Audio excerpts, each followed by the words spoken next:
A very warm welcome to the Garden City of the United Arab Emirates. Al Ain is a peaceful city, an historical city, an oasis in the desert. But tonight, this particular part of Al Ain, the striking Hazard bin Zayed Stadium, will be a raucous wall of Arabic and Japanese noise. Because tonight we have at stake the prize of the best team in Asia. This is the road to the final from the knockout stage, and it has been a tortuous route for both of these sides. Al Ain needed a last-minute winner to get past Nassef. Oh my word, the story against Al Nassr and Al Hilal, but they're here. And on the opposite side, Bangkok took Yokohama all the way. It's 35 degrees, it's humid here. These could be conditions alien to Yokohama F Marinos. Des Corkill alongside Brian Murgatroyd describing the action in the second leg of the 21st and final in its current format AFC Champions League final. This is the splendid trophy that we can expect. Brian, you are a connoisseur, particularly of the West Asian leagues. What are you expecting out of tonight? Well, I'm expecting a fantastic evening, Des. Good evening to you and good evening to all our viewers. What an occasion this is. As you mentioned, it's the last time that the tournament will take place in this format. This is the trophy that 40 teams started playing for at the outset, and now it comes down to just these two, Al Ain and Yokohama F Marinos. And well, I think from an Al Ain perspective, they will want to start quickly, Des. They really will. That's been their style. And if they can start quickly, get an early goal, put Yokohama on the back foot, then, well, it could be Al Ain's evening. Remember, they won this tournament when it was first played for in 2002-03.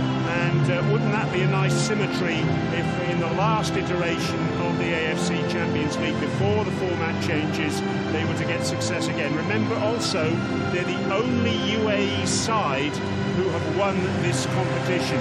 Japan, they're well blessed with success in the AFC Champions League, but Al Ain, they've been the one carrying the banner over more than 20 years. Can they get success again tonight, I wonder?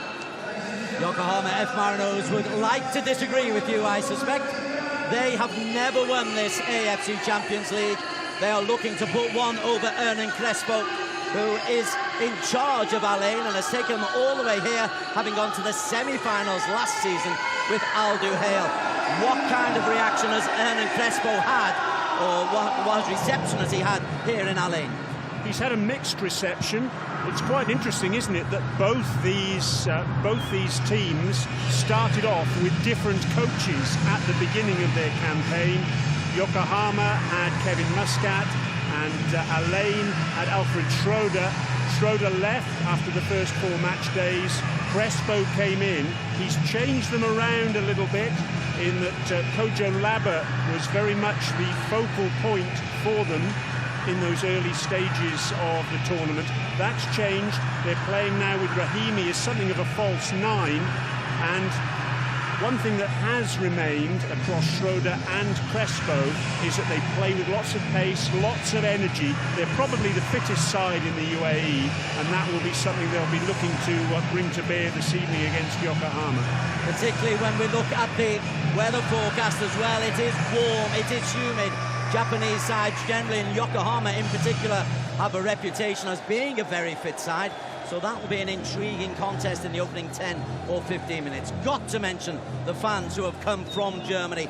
They're filling effectively one half of the one end of the stadium in a predominantly white and purple filled stadium. But these Yokohama fans, they've made a terrific noise before the game has even started, Brian. Yes, they've been bouncing, they really have. And they've appreciated as well on the big screen when Yokohama's run to the final was played. It was almost as though they were doing it all over again. The noise, though, is incredible. The capacity of this stadium, which was built just over a decade ago, is about 25,000, and I reckon there isn't a seat for love nor money here. And well, one thing we can guarantee is that the atmosphere is going to be absolutely exceptional across the course of the match. Will it be over in 90 minutes? Will it go to extra time? Will it even go to penalties? That's all for the future. This is the AFC Champions League final. It's the second leg from the Hassan bin Zayed Stadium in Al Ain. This is Yokohama Marinos coming into the Lions Den to take on Al Ain. The interesting thing from my perspective, Des, is that in the first leg, I think Al Ain will have been pretty happy with the way the first 70 minutes went. They kept Yokohama at arm's length, and then the wheels fell off a little bit in the last 20 minutes when they conceded those 2 goals, which has changed the tie around completely. But for a lot of that first leg, Al Ain were a very, very impressive outfit. And let's not forget as well, they were 1-0 up early on through Mohamed Abbas, and they could easily have had a second, but for Mateus Palacios' goal being disallowed for offside on the half hour. So it could be a completely different scenario to the one we're faced with now.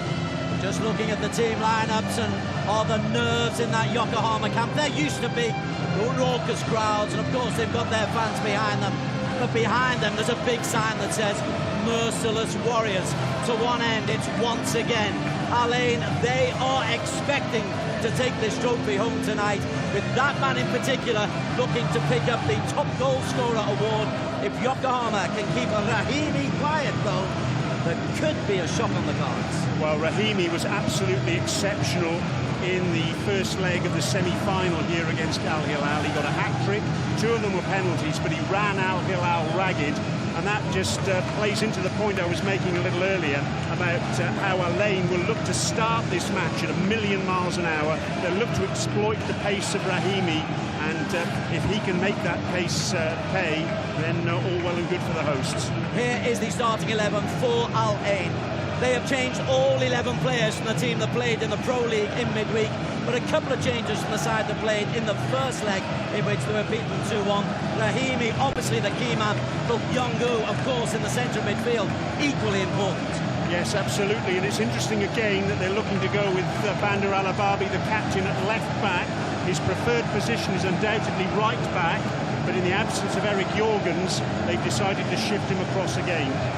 Uzbek referees and assistant referees for us. Ilgiz Tantashev is the man in the middle. He's a 40-year-old. In his last 10 matches, he's handed out 50 yellow cards and 1 red card. His assistants are Andrei Tsapenko, who will be on the right of him, Timur Ganulin, and the 4th referee will be Rustam Lutfulin. So all Uzbek, and he's a good referee. I like Tantashev. He does try to let the game play. Yes, he's an experienced referee as well. He refereed 3 matches in the Asia Cup in Qatar, including a UAE game actually against Iran, which Khalid Essa and Khalid Al-Hashmi played in. But his experience will certainly be necessary this evening, because it's a colder of an atmosphere and such a crucial encounter. As for the visitors, well, 2 changes from their side that played up in the first leg as well.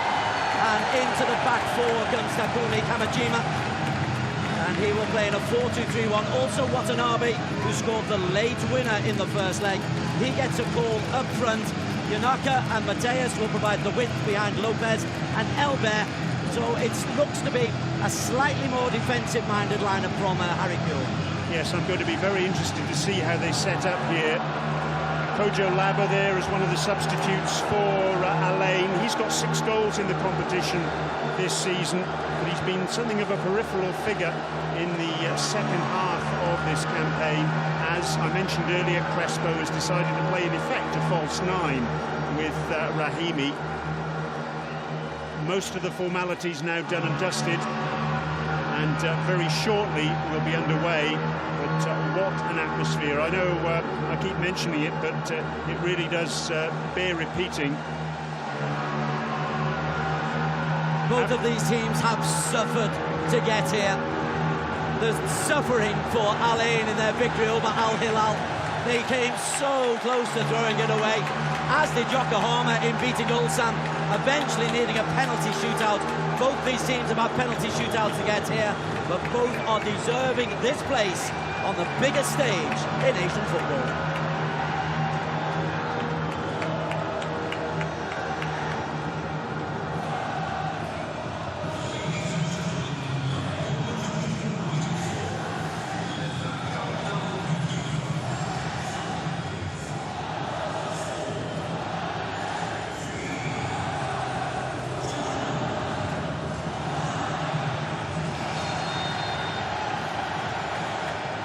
Yokohama F Marinos get us underway. Second leg of the AFC Champions League final.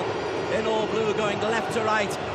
What they'd give for an early goal to try and quieten this partisan crowd, Brian Bergatory. Yes, an early goal for both sides is what the doctor ordered, and already Ken Matsubari is down. He seems to have got some sort of issue with his ankle. Well, as he played that on, as we have a look at 48-year-old Hernan Crespo, the magnificent Argentine striker, and Harry Kewell, who made his name at Leeds United first, then Liverpool, and also spent a little bit of time in West Asia playing in Qatar as well. Now Matsubara is up, but he was caught slightly late as he played the long ball forward. Neither team renowned for their physicality, though they are renowned for one or two reckless challenges. Yes, it's going to be fascinating to see, as I mentioned, how Alain go about things here. They've certainly got in their central defender, Kwame Oton, a very physical presence, and we saw a reckless challenge from him in the second leg of the semi-final, which conceded an early penalty, which Ruben Neves converted. Park Young-gu dispossessed by Yonaka, who's had a terrific run since the semi-finals and the first leg of the final. Matsubara, he's got Jan Mateus outside. Mateus left-footed, attacks the byline, two in the middle. Mateus comes back, well shepherded and cleared away. First test there for Said Juma, playing at left back, and he just managed to pass that test. But it's an interesting one. It's only his second start in the Champions League this season, in the absence of Eric Jorgens. And yes, he is in the cauldron this evening. Lopez gets the shot away. It dribbles through to Khalid Issa. So first shot in anger from a man who's got 6 goals, Anderson Lopez, and leads the line superbly.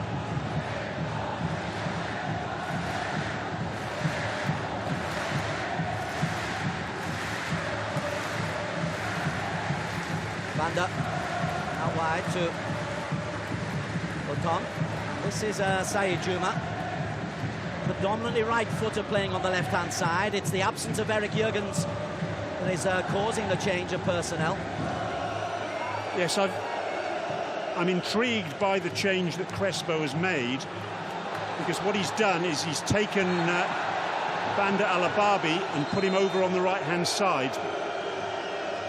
And the reason I'm intrigued about that change is because I think what that does, it takes away a serious threat.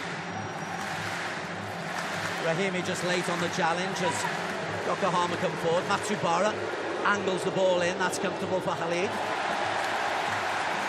Besides a little bit of showmanship, which Khalid Issa is not above giving us. In fact, looking at the way they've set up now, they've put Banda back onto that right-hand side, which I think is far better.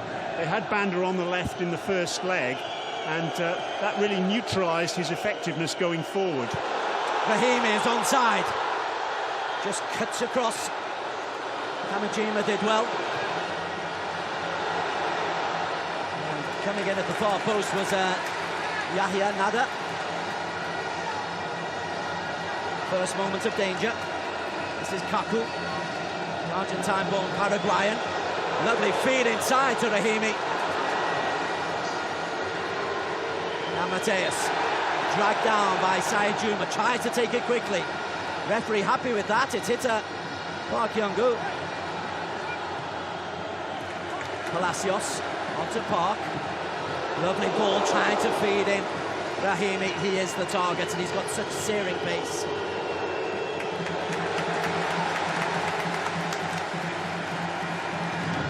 I'm going to be intrigued to see how Park gets on in this second leg as well, because I rather felt he was a little bit of a peripheral figure 2 weeks ago. He wasn't really able to make the impact that he wanted in the middle of the park. Palacios gets the better of Hatanaka. And then comes out to Nagato. Experienced 29-year-old, and he's caught late. Howls of derision over on the far side, but Kaku just trying to tell Yokohama to play. That's a late challenge. Yeah, and Harry Kewell down in front of our commentary position, absolutely furious, making his feelings known to the fourth official. Good fast-paced start to this second leg. Slight error. Rahimi is just clipped by Elba.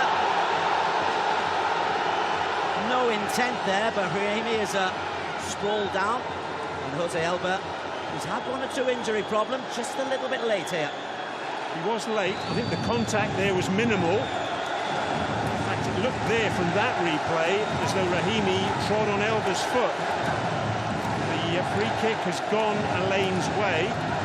But again, Des, as you mentioned earlier, just that pace of Rahimi. There was a little bit of indecision in the middle there from Yokohama, and they almost paid the ultimate price, letting Rahimi get away.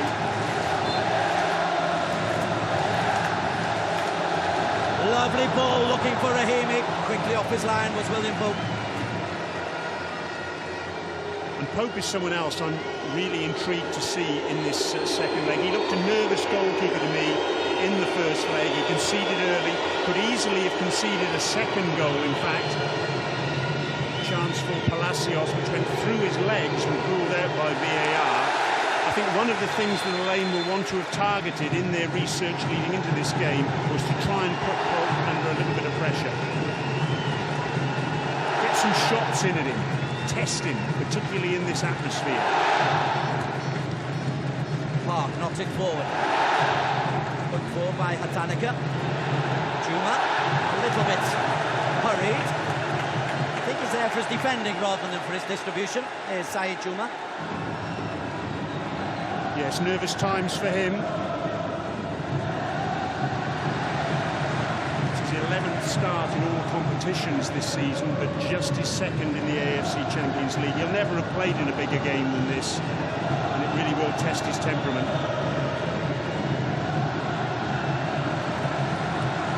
The advantage he's got is he's got someone like Khalid Hashmi alongside him, and Kwame Oton, two really experienced central defenders, and he'll need to lean on them.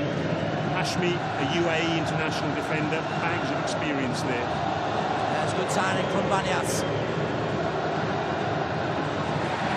Shepherds the ball out of play. Goal kick.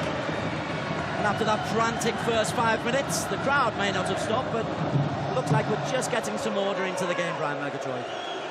Yes. No real surprises that Alain looked to start off like a house on fire, but all credit to Yokohama. They've managed to quell that initial onslaught. This is Palacios, nearly coming through from the back. Instead it's Rahimi. Rahimi looks for a sight on goal. Rahimi, lovely ball inside. Little flick, what a start! Sofian Rahimi!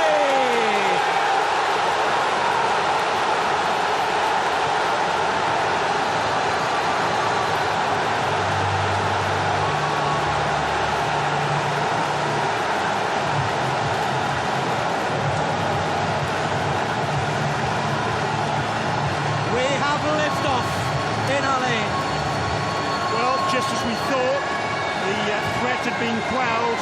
Rahimi got on the ball. He loves to cut inside from that left-hand side.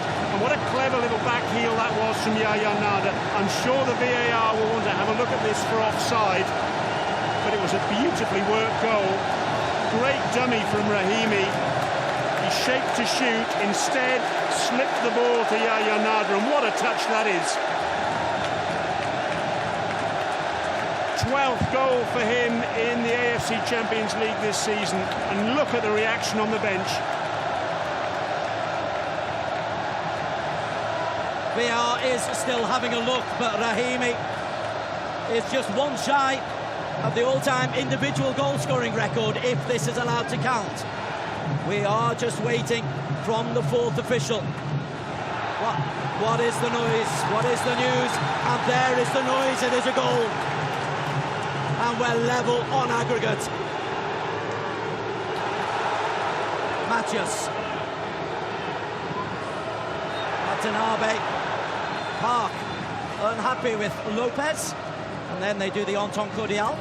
That was a very clumsy challenge from Park, but you can see the energy levels in the Alain players have just gone up and up and up. They're feeding off the crowd are feeding off them. Exactly what they wanted, that early goal. Now, what have Yokohama got in response?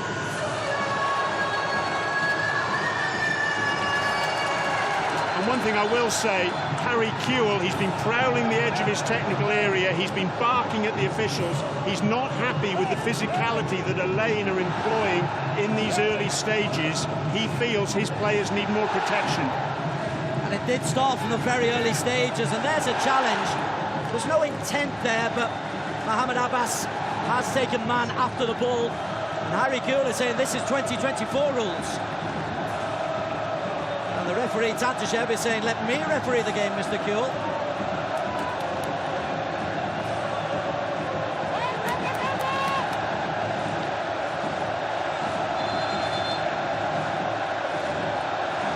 Oh yes, look at those Alain fans, they love it.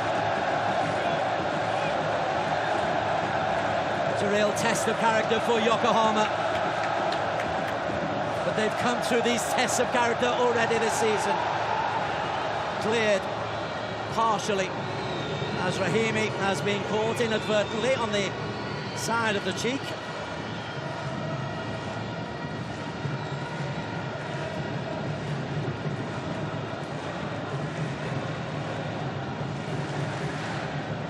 He is a slippery figure, isn't he? He is, but it's interesting as well, isn't it, that we were talking about the physicality of Alain, but then Kamijime gets involved as well, gets his arms all over Rahimi, and then it looked as Rahimi went down as though Kamijime just caught him with his boot inadvertently again, but that's the reason I think Rahimi has been requiring a little bit of treatment. Well, the decibel levels have been fabulous since before kick-off. That goal has really lit up this peaceful little town, this city. It's known as the Garden City. It's an oasis. It's meant for quiet. Anything but. Elbert is too slow. And look at this down the right-hand side. It's Banda. Banda's cross. Too comfortable for Pope, who launches early. That's the threat that Banda offers down that right-hand side that was, of course, removed by playing him on the left in the first leg. Lopez goes to ground. Kewell not happy. It didn't look like there was any contact on that occasion. Jose Elbert, another foul over on the far side. That must be 7 fouls against Alain already in the opening 12 minutes.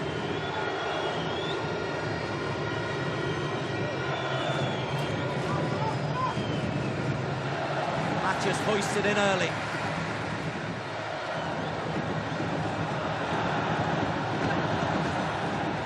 Lunaka loses out. Jan Mathias is there, hits the referee, and there'll be possession to Yokohama, who need to get hold of the ball, Brian.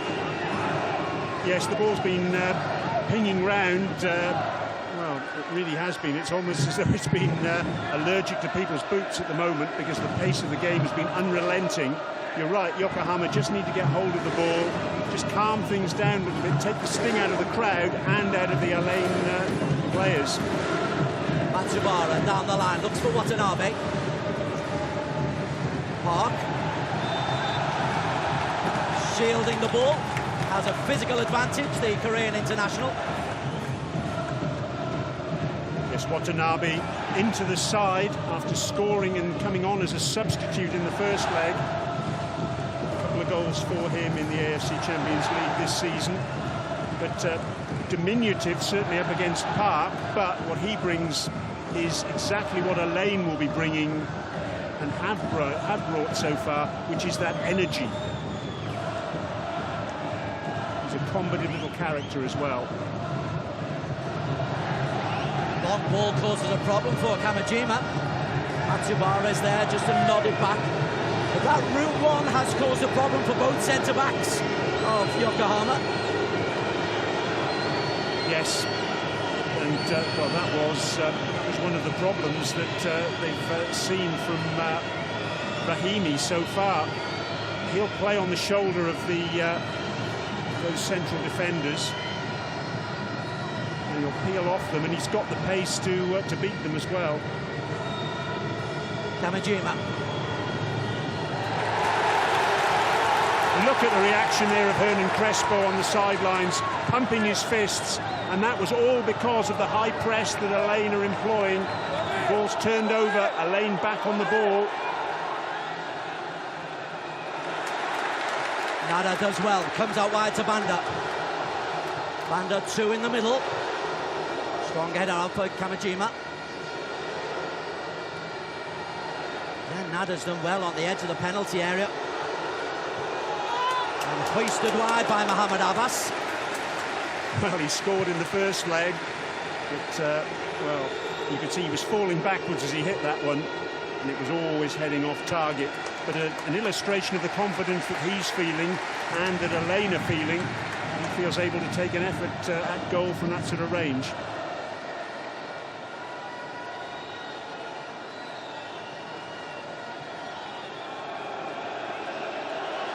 Unica presses. Khalid is a little bit short. Matsubara is there. Matsubara slows down and touched wide by Khalid Issa. Well, I've got a little bit of sympathy for Khalid Issa there, because he received something of a hospital pass. It's difficult for him to control. He just managed to get it out of his 18-yard box, and in the end he wasn't prepared to take the gamble that that one was going to go wide. We'll see better from this angle. It probably was going to go wide, but as far as Khalid Issa was concerned, he was going to get across there to make sure that there were no last-minute concerns. First corner of the game. Mateus near post. They do like to pressure that near post. And that's well played by Watanabe. Wins the throw-in.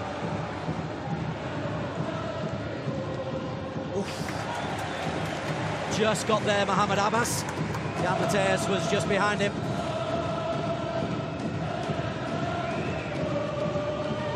Yokohama attacking their fans in this first half, and just look at the way those fans have responded, the noise they're making. You think they were a goal up rather than a goal down. Watanabe closed down. Excellent play. Matsubara. It's come off Ken Matsubara. And then off Abbas. Corner kick, number 2. They've had some success in this AFC Champions League from set plays, have Yokohama F Marinos.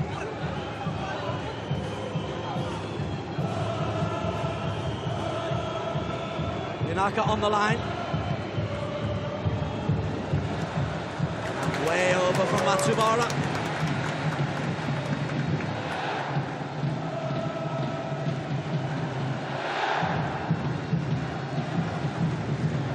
Crespo will be pretty happy, I think, with what he's seen so far.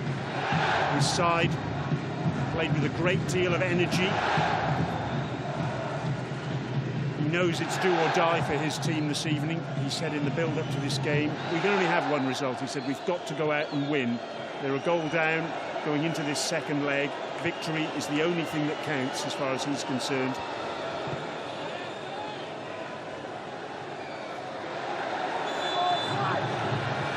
Flag is up for offside. Sufyan Rahimi has been really a good target man. He's so used to his pace.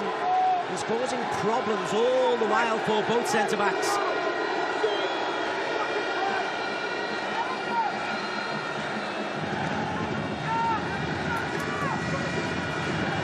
Tanaka and Rahimi, I don't think they're going to be on each other's lists for dinner after this game. That will set 2. Rahimi felt he was impeded by the Yokohama number 4. Rahimi's goal that separates the teams. Yunaka. Mateus once again. Matsubara to the byline. Big Kawadio is there to clear.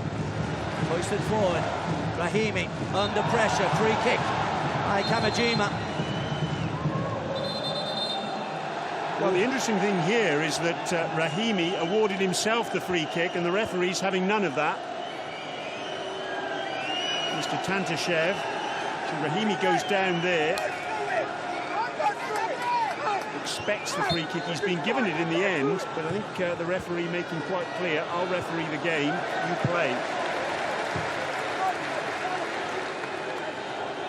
So the coaches want to referee, the players want to referee. Harry Kewell, you're quite right, he's still stalking the lines. He's fuming about the physicality of Alain.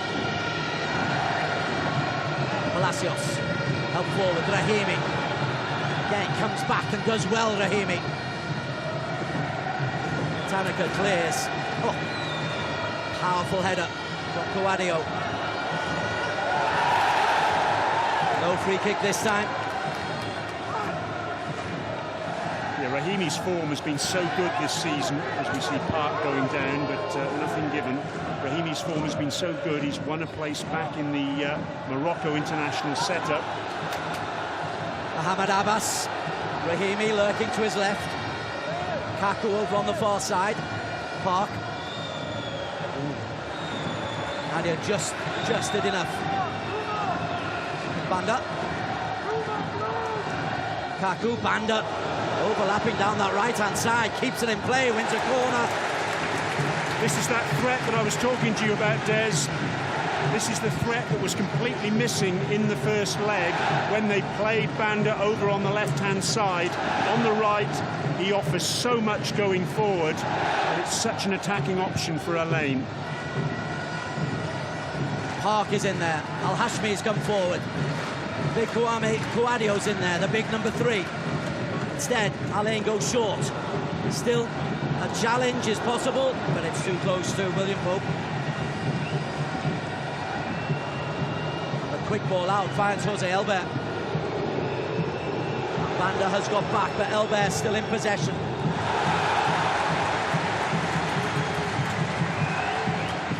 He can run and run and run, and Banda El Ababi. And that really was an emphatic challenge, wasn't it? But he's conceded a corner. Both centre-backs are up there, Hatanaka and Kamajima. Lopez will cause a problem. A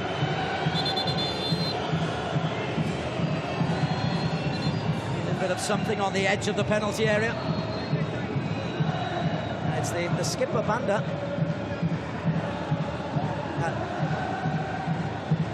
I didn't see anything there. No, I didn't see anything either. But it looks like there's some sort of issue with a blow in the face, and his opposite number, Kida, has come over. Harry Kewell making a point to him. Things are a little bit more relaxed on the Alain bench at the moment.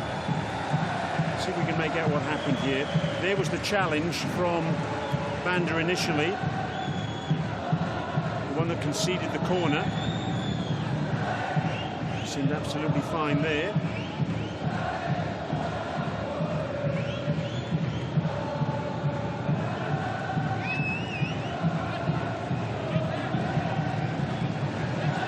So he'll be off the pitch as Alain look to defend this corner.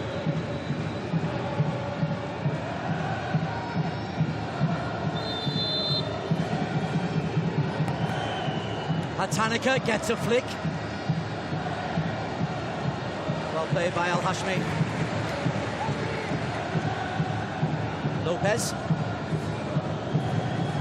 Matsubara. Comfortable. Hatanaka will get a header in, but you're not going to score a header from 18 yards out. No, that was optimistic to say the least. The interesting thing was there, it took a long time for Banda to come back onto the pitch. He didn't notice the signals from the referee, who was waving one-handed, and in the end the referee had to adopt a two-handed wave to get the Alain captain back onto the ground. Ryan Murgatroyd is our AFC Champions League final third eye for today. So free kick goes the way of Yokohama F. Marinos. And again, Kewell on the edge of his technical area, absolutely furious by the physicality. Kaku is a very physical midfielder. Don't worry about that. He certainly won't die wondering in terms of making his presence felt in the middle of the park this evening. But this is double digits already in terms of fouls conceded by Alain. And Kewell is talking to the fourth official, Rustam Lutfulim, at the very bottom of the screen. Coadio, he doesn't mind the challenge either, and he makes the clearance. Mateus. Under pressure. Martin Watanabe finds Kida. Kida to Matsubara. Two in the penalty area. Matsubara, head to the box, Watanabe! Well, Rahimi almost paid the ultimate price there because he had the opportunity to take control of that ball. He let it roll across his body, and Watanabe was there. And fortunately, from an Alain perspective, his shot went straight at Khalid Issa. Mohamed Abbas wriggles clear, fouled by Matsubara. A very clear shirt pull there.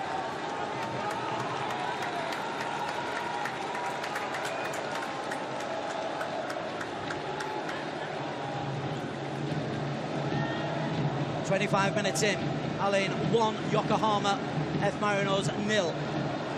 2-2 on aggregate. Away goals do not come into play here. So Alain need another, otherwise we do face the prospect of extra time, possibly penalties. Long ball by Cawario, all the way through to Pope, despite Palacios' chase. Oh, Hatanika let that run. He was nearly caught out by Kaku.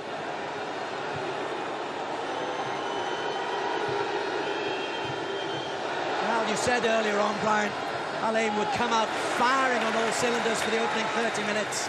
And that's exactly what they've done. Yeah, it's a crucial game for both teams. Remember that Yokohama are below mid-table in the J-League. They're not going to win the J1 League this season. Alain, their chance of the league title is gone as well. So their only prospect of silverware this season is to win the AFC Champions League. So there's an awful lot riding on the game this evening, which is one of the reasons we've seen the sides come out in the way that they have. Mateus onto Matsubara.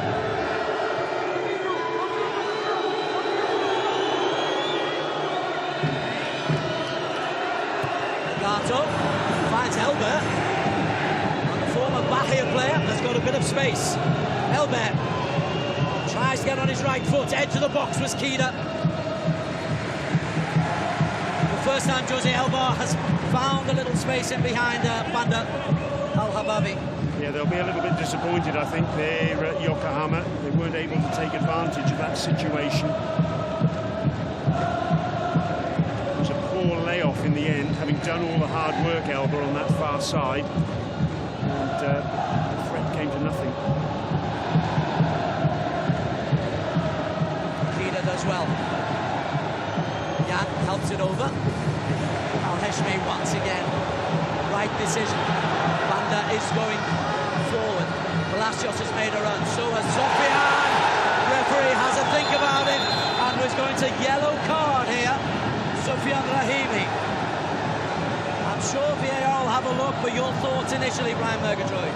Yeah, Rahimi's complaining that the back of his right ankle was caught. Certainly doesn't need much contact to go down, Rahimi, and he's absolutely furious the decision's gone against him. If there was contact, I'd say it was minimal. Let's have another look at it now. Great ball through from Banda and a really good run. But you can see there from that first replay that Rahimi, having got to the ball first, I think he was always going down, wasn't he? And I've not got a problem with the referee not giving the penalty there, but there was contact, and I think that was the point that Rahimi was making, and VAR is involved.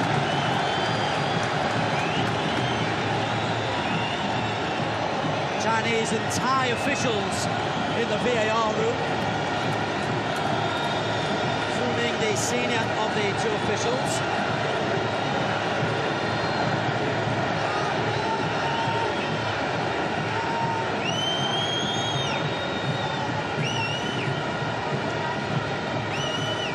Length of time this is taking is always a worrying sign for the defending team. Yes, the referee sending Rahimi away because Rahimi was making some sort of protest to him. Then Anderson Lopez went over to the referee as well, and Rahimi said no. And the referee, in fact, is coming across to the monitor.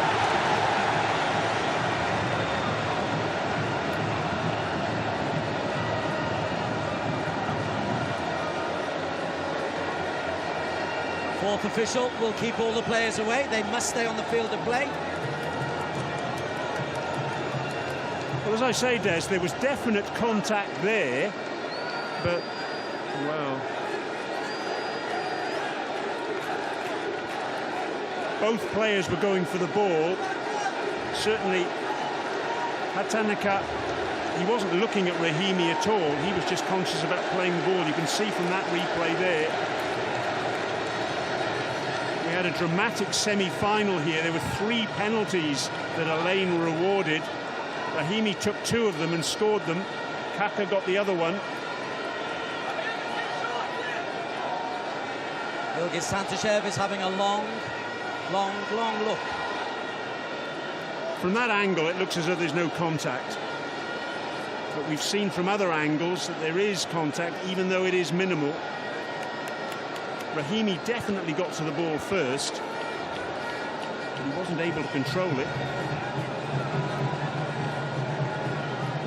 And it is in the penalty area. The referee has had enough looks, and here comes the decision.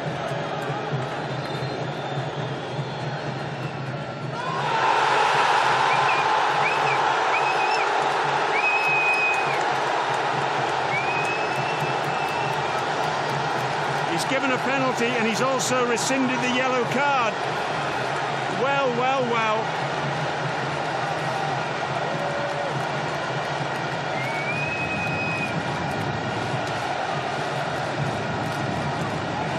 The penalty's obviously been given because there was contact. We know there was contact. But goodness me, was that contact enough to merit the spot kick being given? What a crucial moment in this AFC Champions League final. Kuhl will be fuming because in such a physical game, contact has not been penalised thus far. And then it comes to, in the penalty area, it's a featherlight touch. There is a touch, but it's featherlight. And this is a chance for Alain to take a lead on aggregate. Now, is Rahimi stepping up, or is he leaving it for Kaku? Up at the other end, players cannot look. Banda and Khalid not able to look. The Paraguayan has a chance for 2-0.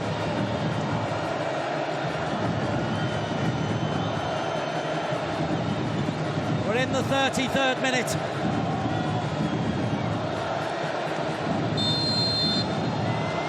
Kaku for Alain.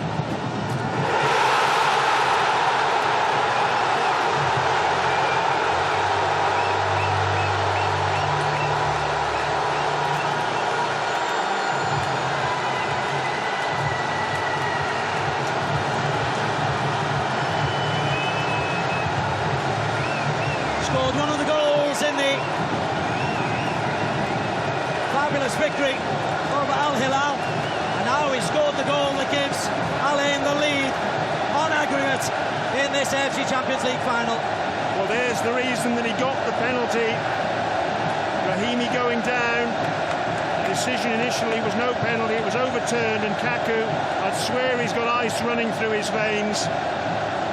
Cool as you like, the coolest man in the stadium.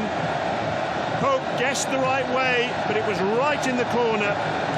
He's a big man, is William Pope, 1.92 m, but even at full stretch he couldn't get around to push that past the post.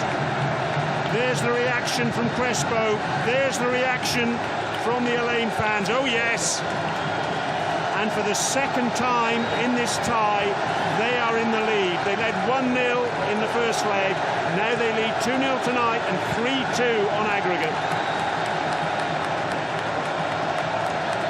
Well, Yokohama have let lead slip in the AFC Champions League knockout stage.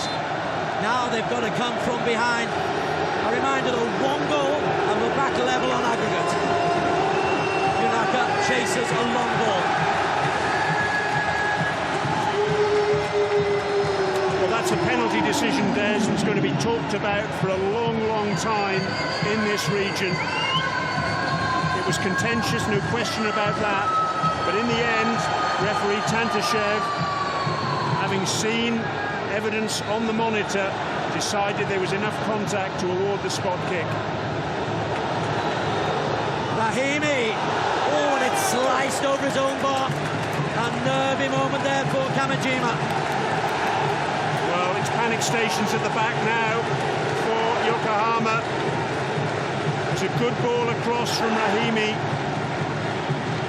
and that could have gone anywhere. Second corner of the night for Al Ain.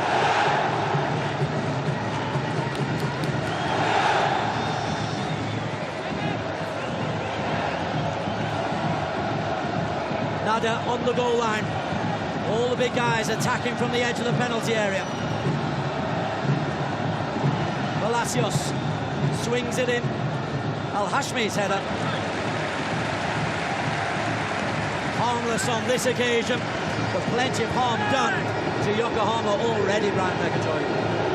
Yes, it's a really crucial period now, you reckon. 9 minutes plus added time up to half-time. They just need to steady the ship here to the Japanese side. Giving the ball away certainly won't help matters. Yaya Nada being exceptional in midfield. Palacios spreads it out wide. Tabanda Al-Hababi. Palacios. Al-Hashmi.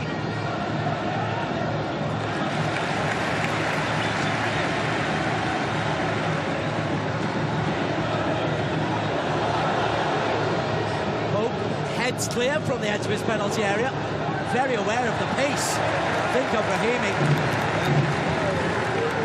Yes, as I mentioned earlier, Rahimi playing off the shoulder of the last defender. And goodness me, he's so effective at doing that. He's been a player who really has been someone who's been very close to Hernan Crespo this season. Crespo has placed a lot of trust in him, and he's rewarded that trust many times over. Mark does well. Atanica wins it back though. Matsubara. Kida takes it in his stride. Looks for Jan Mateus. Lopez in the middle. Mateus looks for Lopez. Might get a second chance. Guadio barges into the back of Kida.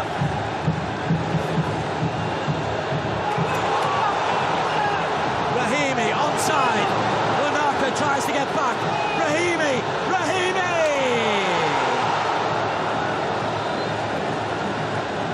Well, he had Palacios racing up to try and support him. At the other end, though, If the first was a penalty, if he's giving contact in the penalty area.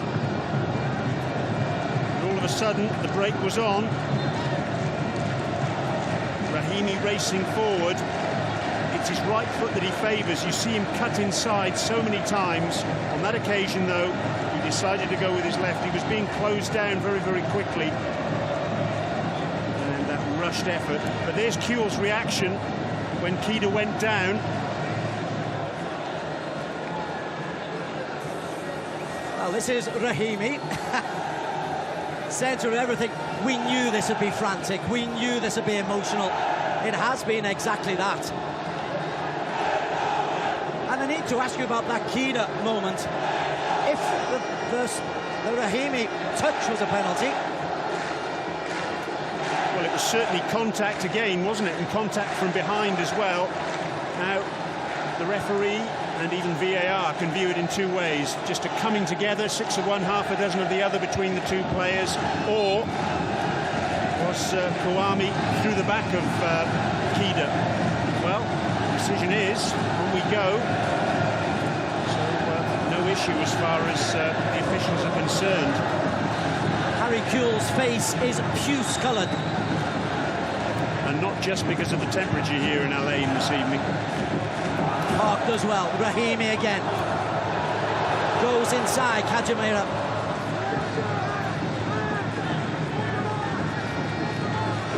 Guadio needs to be careful. Jan Mateus. Mateus through on goal. Onto his left foot. Mateus!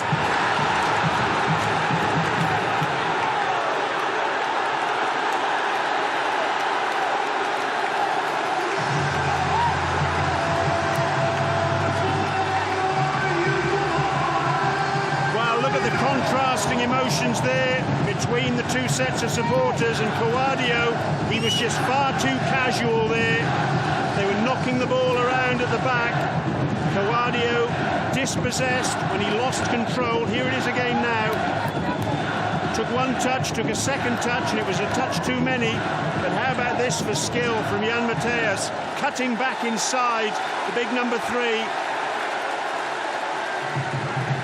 Lovely step over there, and then sliding the ball into the far corner. No chance at all for Khalid Essa. He might have got a little fingertip to it, I think. There was no way he was keeping that out. Yes, just the merest of touches.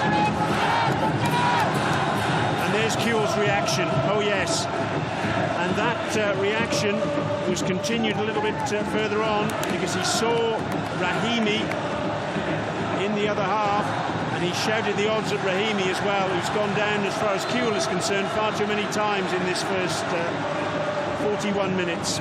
2-1 on the night, 3-all on aggregate. 4th AFC Champions League goal for Jan Mateus.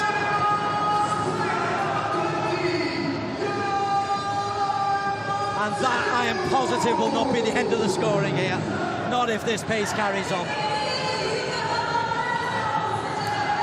Well, you mentioned about the pace, Des. I think both sides will be quietly pleased to get to half-time, because the pace has been unrelenting. And given the heat we've got here, it's going to be fascinating to see how both coaches use the substitutes. Mohamed Abbas pulls it back. And Nagato, no one near him, but didn't know that. Puts it out for a corner. It's a good run from Mohamed Abbas. He looked up, tried to square the ball, got it past Pop, and then Pop paws one away. Not convincing from the goalkeeper. Well, this goes into what I was saying at the start of the evening. He looked a nervous goalkeeper in the first leg of the final, and I think Alain will do well to try and just challenge him a little bit more with those high balls, try and get some shots in on goal, put him under a little bit of pressure.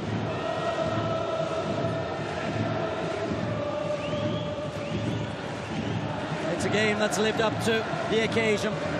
Both took frantic, desperate routes to get here. Alain seeing off Al Nassr, Ronaldo and all, and again casual. Yeah, just listen to the reaction there of the Alain fans. They were furious the way that the home team were playing the ball around very casually at the back, and they almost played themselves into trouble for a second time there. Banda Alababi. Kawadio. Too much on that from Kawadio. And even his teammates having a little pop at him. Yes, he's a UAE citizen now. He's been given a UAE passport this season, so it's not going to be long before he's going to qualify for the national team.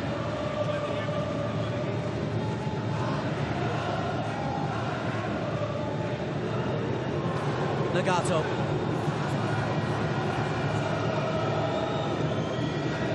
Closing down once again. Pope.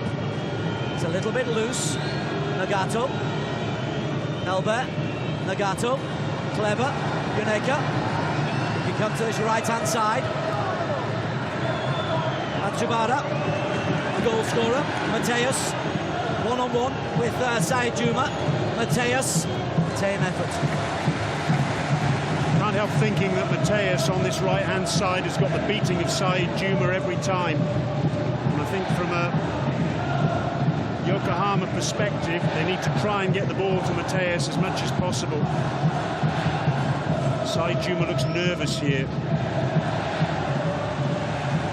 Throw into Yokohama. At last, something's going Harry Kuhl and Yokohama's way. Yuneka beaten by Park, who slaps it out.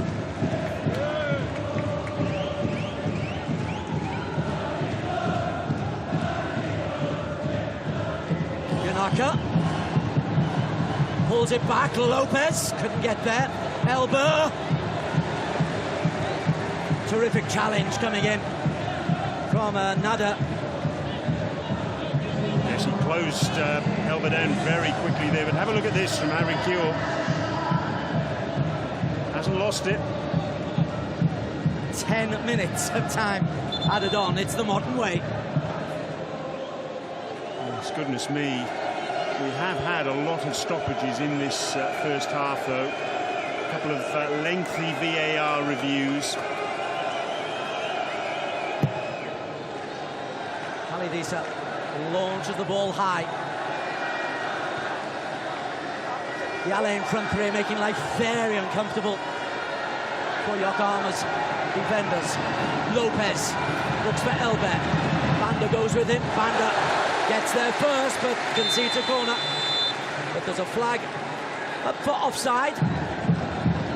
Flag raised on this side by Andrei Tapenko.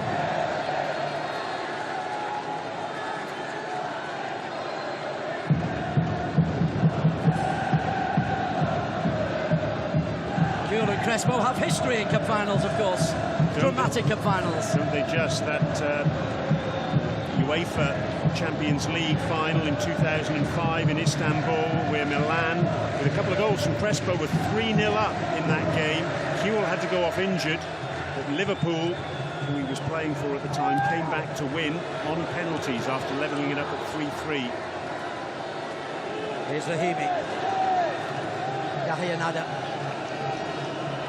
Been busy as anything. He and Mohamed Abbas really have supported the front three superbly.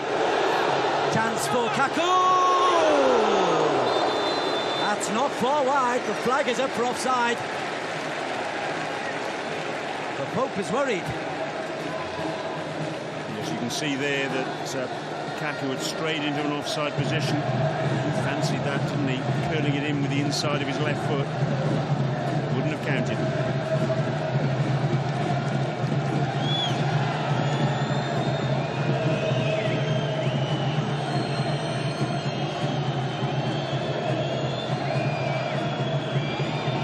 Alain 2, Yokohama F. Marinos 1. Alain, 14-time champions of the UAE. 21 years, though, since they won the AFC Champions League against BC Tedo Sasana. Banda. Nagato just beaten to the punch. Al-Heshmi. Banda Alababi. Marko. A lovely ball spread out wide. Palacios. He's provided good width down that right-hand side. Side Juma. Kaku. And that's where they had this weakness, Alain. Side Juma was not a fullback who can get forward in the same way that Eric Jorgens, the Brazilian-born player, can Around do. the outside, Pope is out very quickly. But then the flag goes up for offside. Now that's one of those occasions where, because the flag is late, there could be a serious injury in this challenge. In fairness to Pop, though, that's one thing that he's done very well in this first half. He's read the situation very well. He hasn't always been secure under high balls, but he's been able to get off his line and out of his area very, very quickly on a number of occasions to snuff out danger. Breaks for Nagato. 3 ahead of him. Nagato looks for Yonaka. There is Saeed Juma. Slicing it out for a corner kick, corner number 5 of this first half for the visiting Yokohama F. Marinos.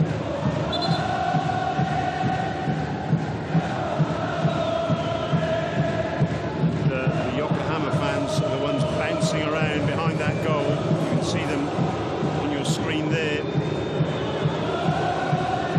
An expectation that perhaps their side can create something special before the half-time interval.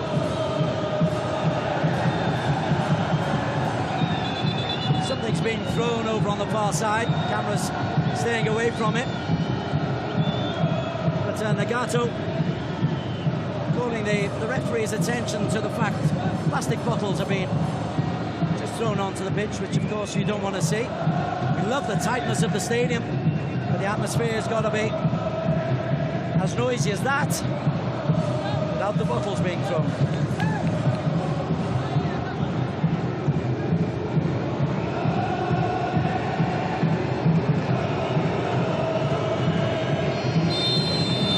In the penalty area for Yokohama. Yokohama.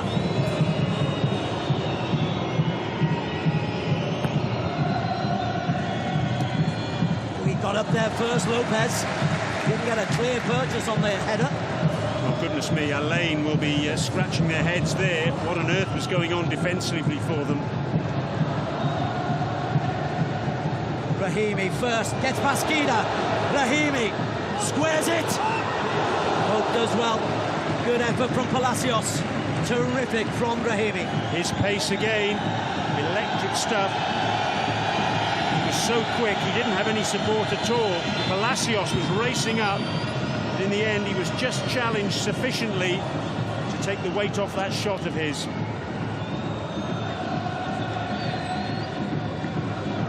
Rahimi's gone down injured. Really good challenge that by Atanaka. An important one too, because if Palacios had got a clean shot away, it could easily have been 3-1. Capacity crowd at the Hazard Zayed Stadium, making a lot of noise. Credit to the 2,000 plus Yokohama fans who are adding significantly to the atmosphere. And on the field of play, the players are responding with an extraordinary final. But they both got in extraordinary manner. The Ulsan game for Yokohama, terrifying for them before they went through on a penalty shootout. The Al Nassr and the Al Hilal victories for Alain will live long in the memory. They weren't expected to win either of those games. First of all, against Cristiano Ronaldo-led Al Nassr, and then Al Hilal, who, of course, were taking all before them in Saudi.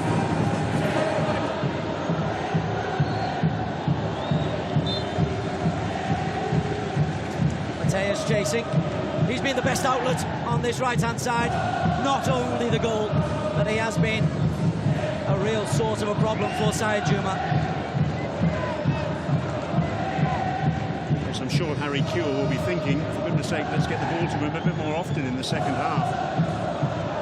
But as I mentioned earlier as well, with this heat, about 36 degrees, the intensity and the pace of the match, I'm going to be really interested to see what the two coaches do in the second half in terms of using their substitutes. You mentioned at the outset, Des, about the fact that one of the players that Alain has got on the bench is an out-and-out front man, number 9, Kojo Laba. Will he get an opportunity in the second period, I wonder? He's been a peripheral figure in the second half of their campaign in the AFC Champions League. Perhaps tonight's the night for heroes, as far as he's concerned. Watanabe, 90 seconds left of time added on at the end of this extended first half. Watanabe, out wide. Albert, Nagato in front of him. Albert gives the ball away. Watanabe concedes the free kick. Yahya Nada's been really, really good. Sharp, wins the free kick there. And I think Alain are winning the midfield battle, Brian. Yeah, absolutely. Yahya Nada, he's been excellent, but Park has been a key figure as far as I'm concerned. He's been much more on the ball as he was then than he was in the first half, when in the first game, when I thought he was a really peripheral figure.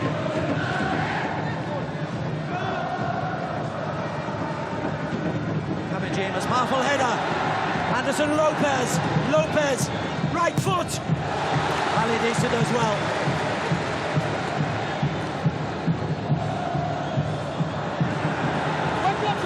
Rahimi, lovely little flick. Palacios, Kaku. Rahimi wants the ball played. Rahimi through a goal. Rahimi! Free kick. The flag has stayed down, and that could be a red card.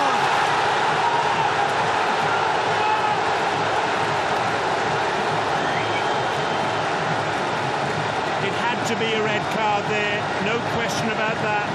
Hook lunged in. The Yokohama players are desperate for the referee to review that, but I think VAR, that's not going to change anything. There was definite contact there. Rahimi at pace, and the only thing VAR might check is whether this is offside.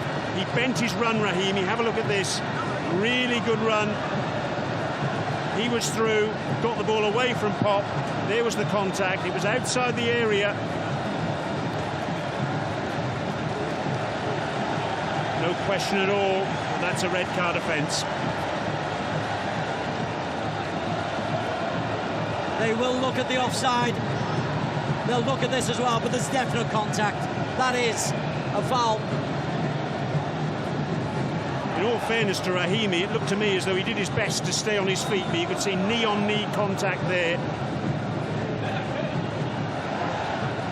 They are checking the red card. And then they'll have to check the offside, but from our point of view, the angles we've seen, it looks like Yokohama are going to be suffering. Well, going down to 10 men. They're already preparing the substitution.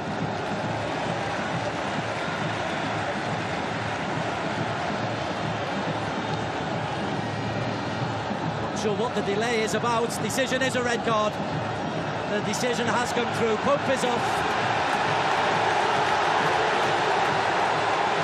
And immediately they're going to have to make a change. Fuma Shirasaka is going to come on. Shirasaka, 27-year-old, hasn't played this season's AFC Champions League, but he has got league games under his belt.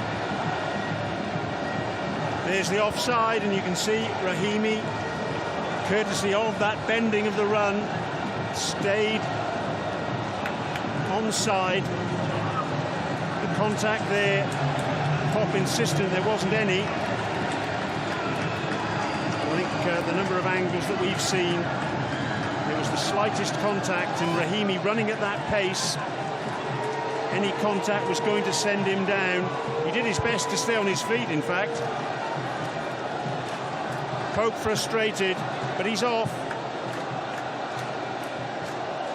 And the challenge now for Fuma Shirasaka is to come into this cauldron of an atmosphere. And Yokohama down to 10 men. They had a man red-carded in every one of the knockout stages up until the final. Keeping 11 on the pitch has been a problem for Yokohama. And also, they will lose, I'm assuming, one of their forward players. Yes, we wait to see who it is who's going to make way. And it's Elba. Which makes sense. Elba has been a little bit peripheral. The 31-year-old was an injury doubt ahead of the game.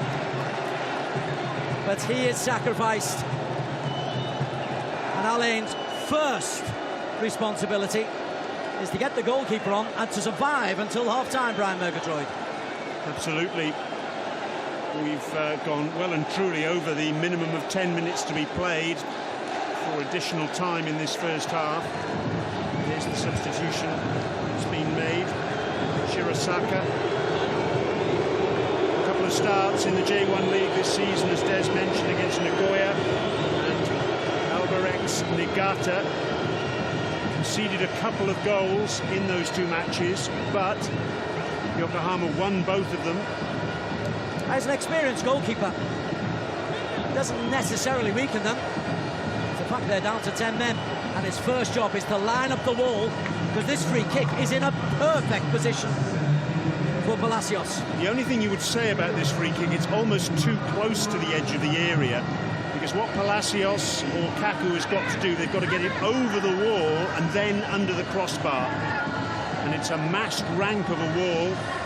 There must be at least half a dozen Yokohama players in there. There's a couple of players directly in front of the wall. In fact, 4 players directly in front of the wall for Alain.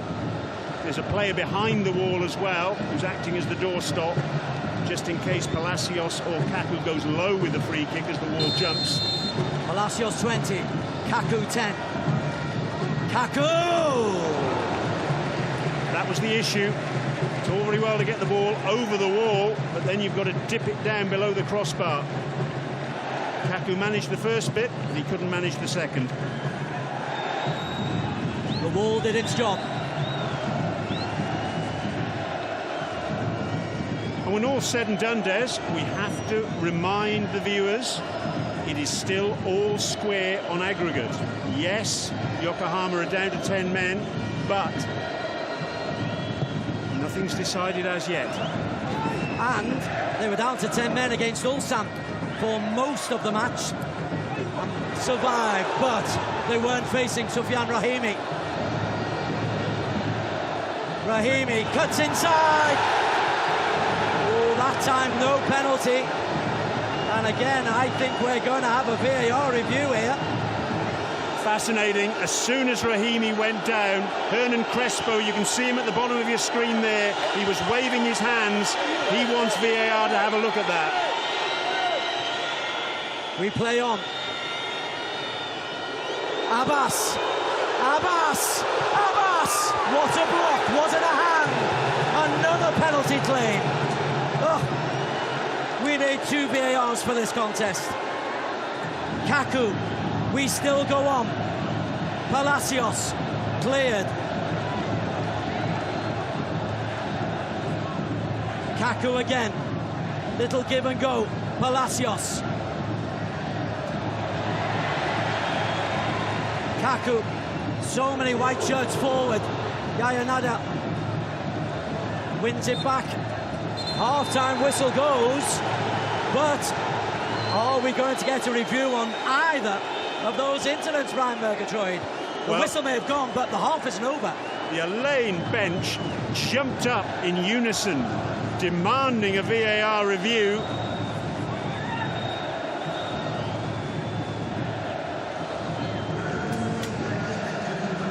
None coming at the moment. Referee adamant that he is taking the ball. And again, if it is simulation from Rahimi, why no yellow card? Could be a referee. Well, Ilgiz Tantashev certainly earned his money this evening. A very, very busy half of football, which stretched to over an hour.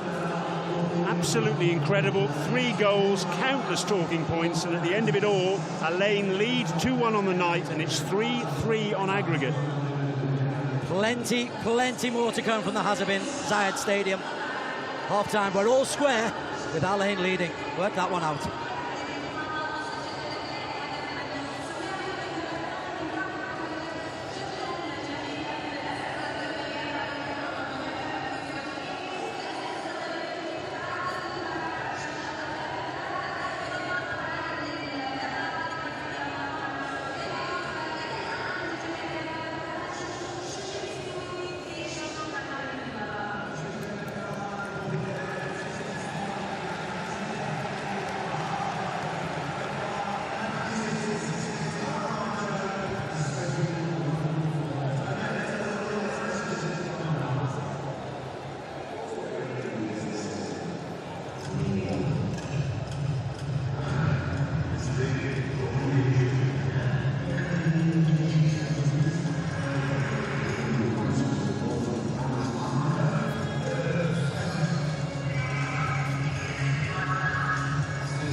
A very warm welcome back to the Hazza bin Zayed Stadium. AFC Champions League final second leg. A change of personnel for Yokohama F. Marinos. Asahi Yonaka, who scored in the first leg, is replaced by Keigo Sakakibara, central midfielder, slightly more of a ball winner. This is in response to a red card shown to William Pope just before half-time. Those Yokohama fans have travelled a long way. There are a couple of residents of the UAE here, but most of them have come on 3 planes that came over from Japan, and they will sing their hearts out. Their team trail by 2 goals to 1. But that means we are all square on aggregate at 3-all. But Yokohama will be down to 10 men for all of the second half. That should be required. Extra time. Fascinating scenario.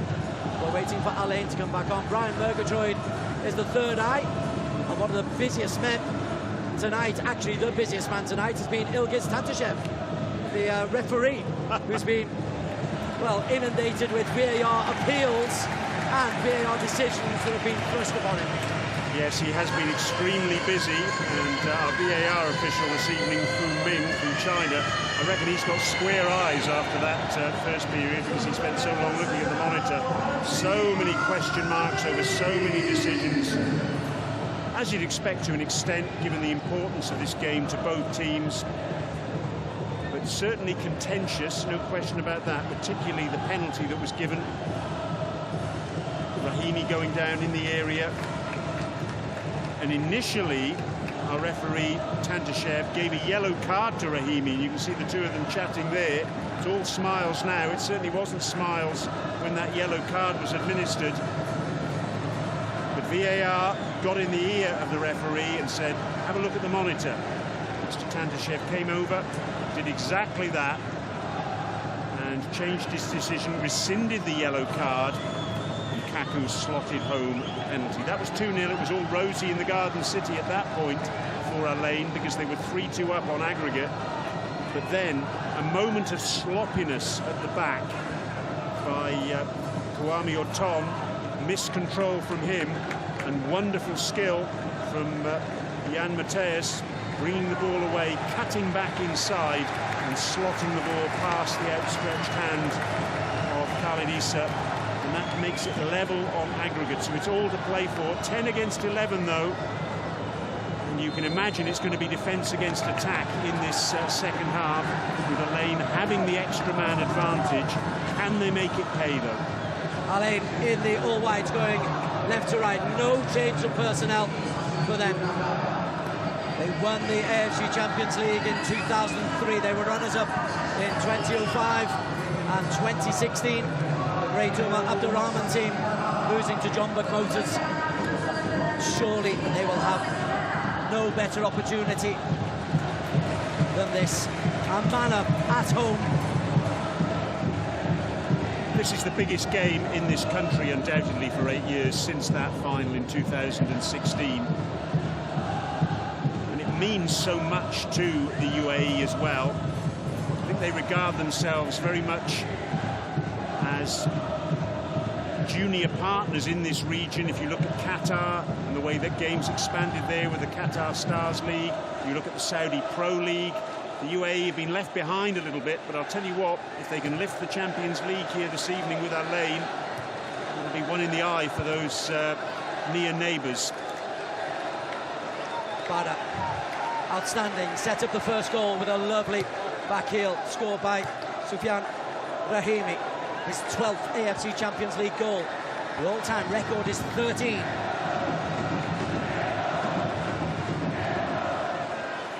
Mohamed Abbas. And immediately you can see that Yokohama, quite sensibly, are dropping into a 4-3-2 formation. Make it difficult, but that's clever. And then nowhere to go for Said Juma. Banda. Wakes it over. Matsubara clears. Kaku hoists it back to Al-Heshmi. I think the cameras can focus on this side of the pitch for the majority of the second half. Lovely ball in from Banda a little earlier. No one got on the end of it, though. Rahimi just ahead of Mohamed Abbas. That's a peach of a cross. Two really good balls. This is the second of them. Goodness me. Mohamed Abbas couldn't have been any closer to that. He had to try and improvise because he was just a little bit ahead of the ball. So attempting that little back flick with his right heel, and goodness me, came so close to achieving it, didn't he? Hernan Crespo, the 48-year-old Argentine legend as a player.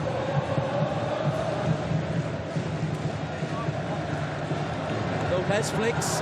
Jan Mateus. Guardiola. Big, strong man, but needs to be careful against somebody like Mateus. Yes, he was taking no chances on that occasion. He was caught out by being a little bit too casual in the first half. And Jan Mateus got the better of him on that occasion. Guardiola made sure he got the ball out. No nonsense approach. Fifth corner of the match, first of this second half. Mateus goes near post. Comfortably cleared. Mohamed Abbas.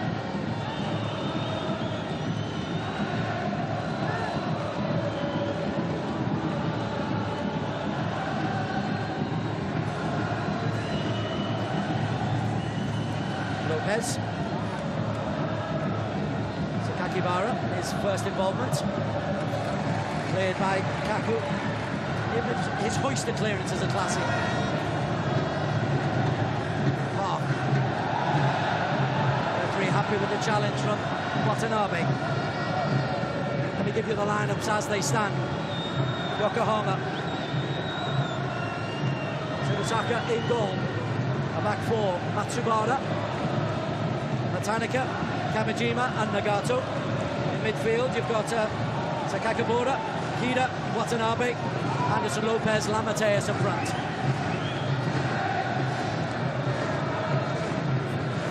Bahalain, Khalid Issa in goal. Along the back, Banda. Khalid Al-Hashmi. Kwame, Mubadio, Said Juma, Mohamed Abbas, Park Young-gu, Yahya Nada, with Palacios, Rahimi and Kaku as the front three.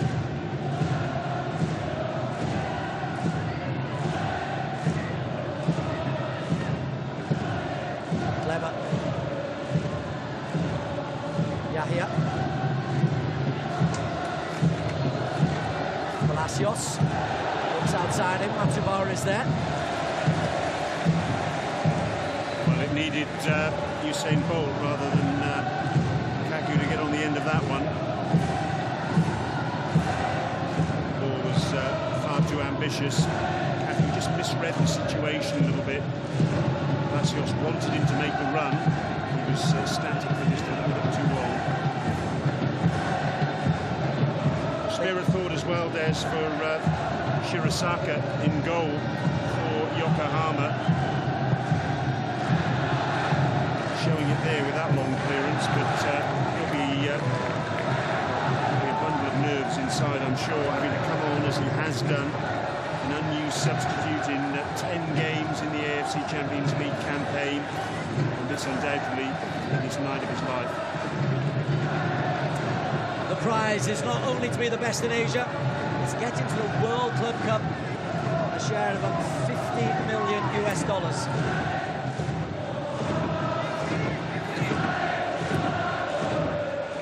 Matsubara goes over to narrow the angle. Kaku. Paraguayan, born in Argentina. Long-range effort. Not a million miles over inside Juma. He's not the one you'd expect that to happen to. Well, it's two displays of confidence at the start of this second half from Said Juma. First of all, a jinking little run on the left-hand side, and then that rather ambitious shot sliced off the outside of his right foot. It was always going wide, but that's good to see, because in the first half he certainly looked nervous in that right back role. That looked the best way for Yokohama to get at Alain.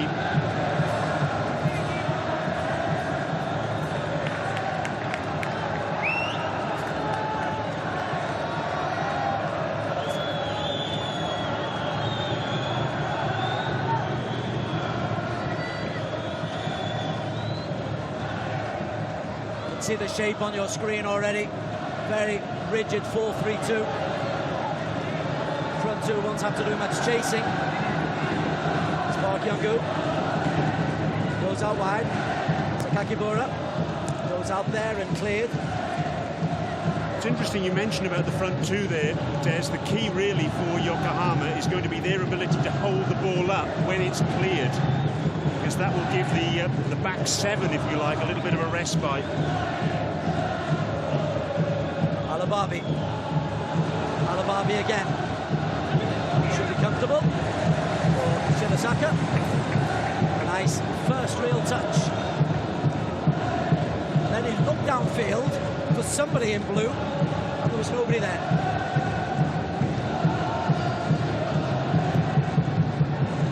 Lopez the target. That's exactly the difficulty you were talking about. Ball will just come back now. Rahimi chasing. Shimasaka sides. Safety first. Anderson Lopez is down over on the far side as we look at Shimasaka. Yes, he was backing into Khalid Al-Hashmi. It looks as though he's got some issue with his groin there, because he's gone down. Here it is again now. He's been hit in a very painful place by the ball. That might be the issue. Let's hope it is the issue rather than some muscle injury. I think you're right. Yes. Here's the goals from the first half. A lovely play. The little flick from Nada to Rahimi. 1-0 inside the first 10 minutes. The perfect start. Absolutely fantastic beginning. That was the way Alain really wanted things to pan out. A little bit of pace that they bring to proceedings. We just thought, actually, that Yokohama had weathered the storm, but they hadn't. And then there was the penalty, that contentious penalty decision. And Kaku stepped up and slotted the ball home with aplomb. 2-0, and at that point, Alain really were feeling that they were in the right place. But, well, Jan Mateus popped up, took advantage of that error. Kawami.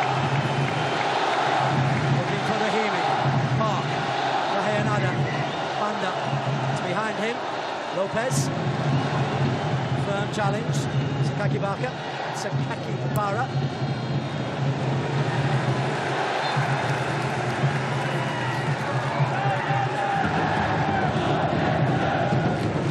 Completely different game of football now. In some strange way, I think this is how Yokohama would have wanted the game to have panned out in the first half, with then soaking up a lot of pressure, sitting deep, allowing Alain a lot of the ball, but then trying to take advantage of any opportunities to get forward. It's a different kettle of fish now, though, when they're down to 10 men. They've got one less outlet up the pitch. Palacios. Juma, so plenty of the ball. And that's an interesting aspect of what we're seeing. With that extra man now for Alain, Said Juma has been given license to go forward.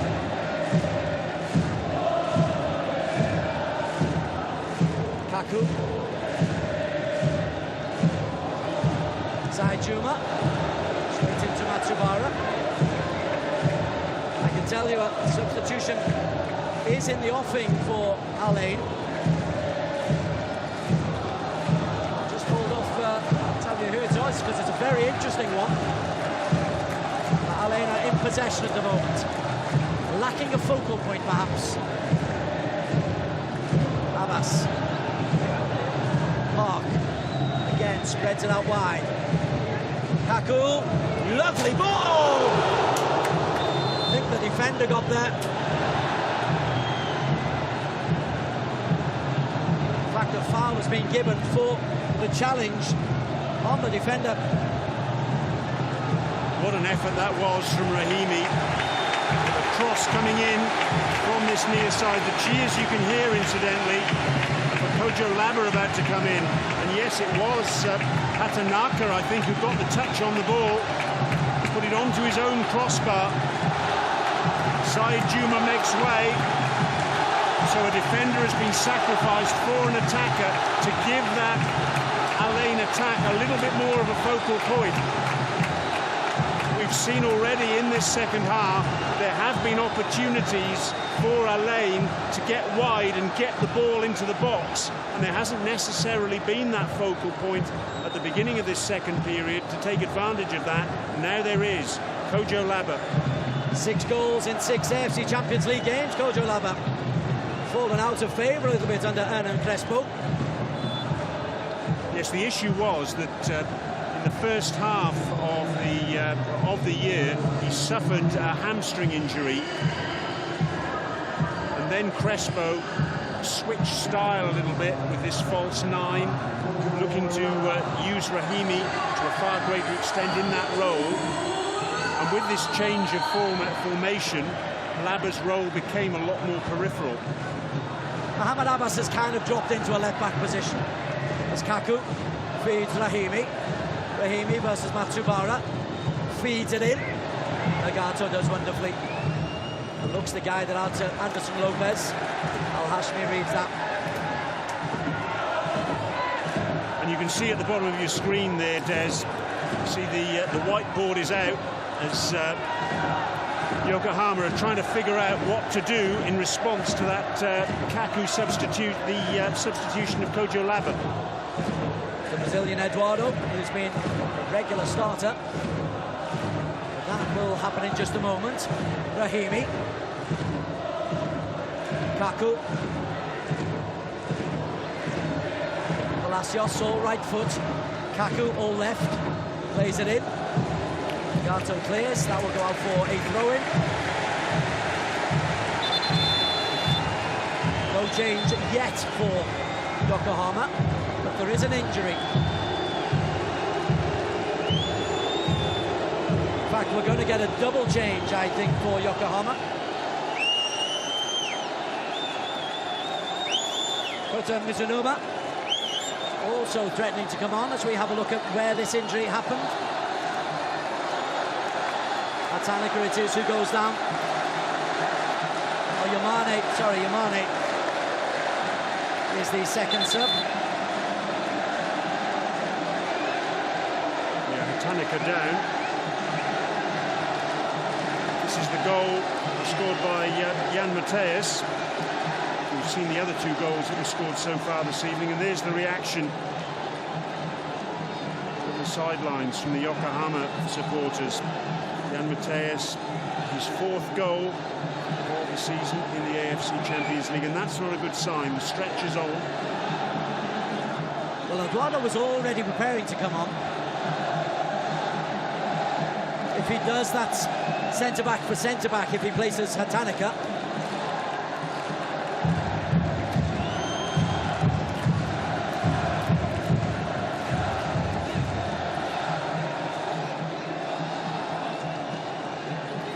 We had a shot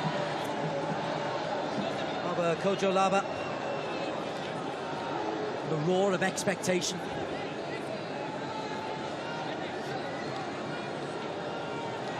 Tanaka is being taken off on a stretcher, but whether or not it's a substitution, and I saw a thumbs up.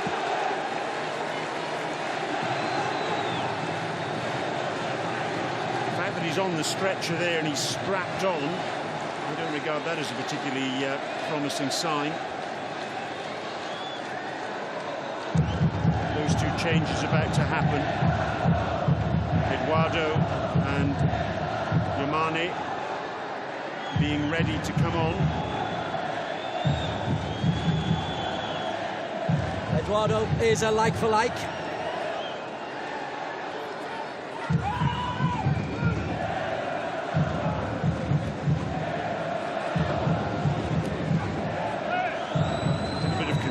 Because Eduardo, having been ready to come on, there's no board, you see. You've got to show the board, and now the board comes out. Now we're going to get the change, and Yamane is coming on for Kida. That's like for like. Rico Yamane youngster, 20-year-old. Let's get some legs on. Kida hands over the captain's armband to Eduardo.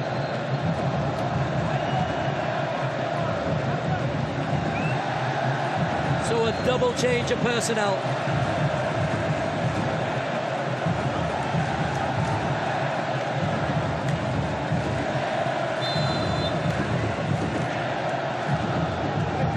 We're back live. Palacios did well. Wrestling match in the penalty areas. Rahimi looks and Lopez chases. Guadio does well. Al-Heshmi.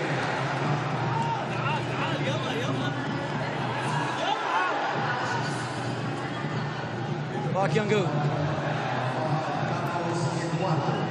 Again, Banda. Lobo in the middle. Oh, Eduardo's first touch is a horrifically difficult one for his goalkeeper. Oh.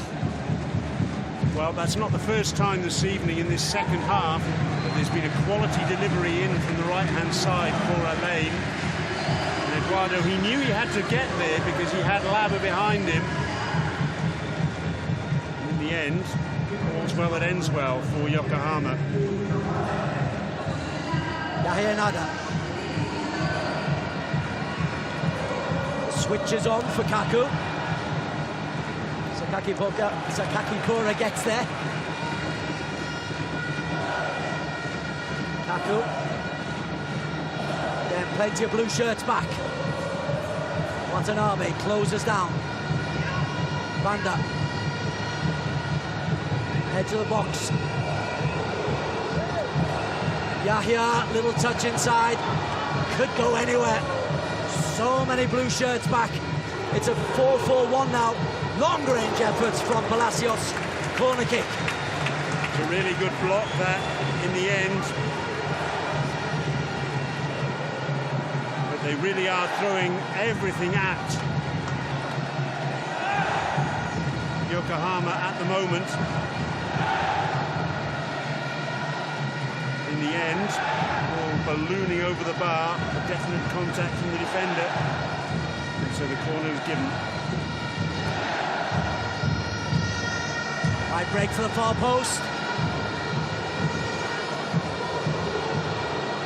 Well, Palacios.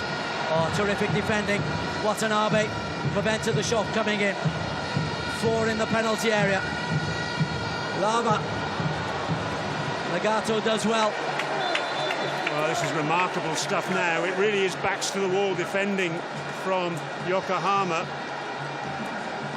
They're going to have to look at trying to find some way of breaking out, because there's 25 minutes to go of normal time plus whatever time is added on, and then the potential for extra time as well.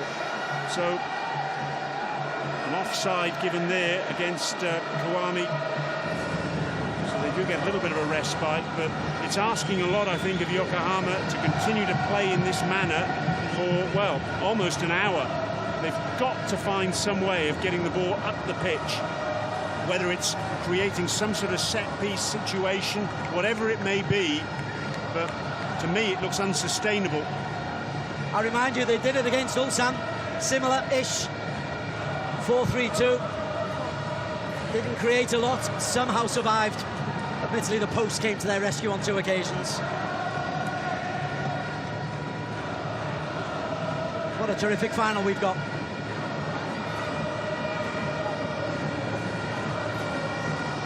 Mohamed Abbas is ostensibly left back. Park Young-gu, the Korean. Rahimi, score of the first goal. Kaku, score of the second. Rahimi, Kaku. Looks to just play it into Lava. Lava wants to get the shot away. Space closed down. Banda to Lada. Terrific from Eduardo. Rahimi!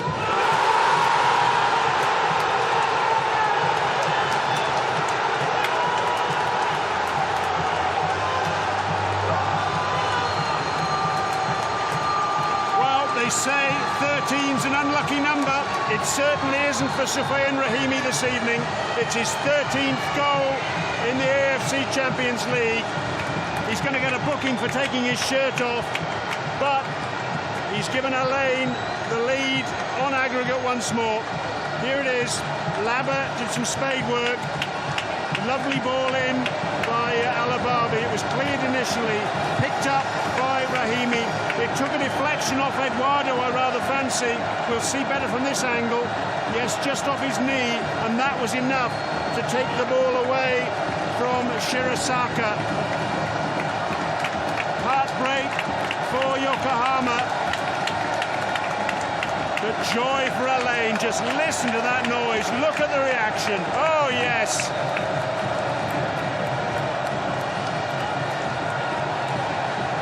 Second goal of the night for Rahimi. He also won the penalty, forced a red card. 13 AFC Champions League goal. A hat-trick in the semi-final. He's on a hat-trick in the final. Alain lead 3-1 on the night, 4-3 on aggregate, with a man advantage and 22 minutes to play.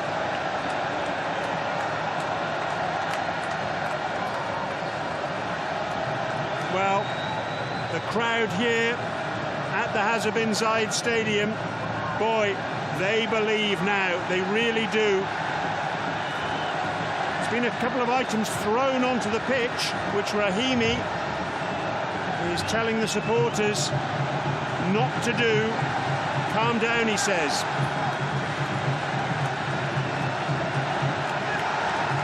Well, we've seen the joy from the Alain supporters and also the Alain players. There's the other side of the coin. Harry Kewell, the Yokohama head coach. Could be him at the moment, trying to find a way back into this match. A man down as well. The Alain story this season has been remarkable. The Yokohama will not give it up. Here's Yamane down the right-hand side.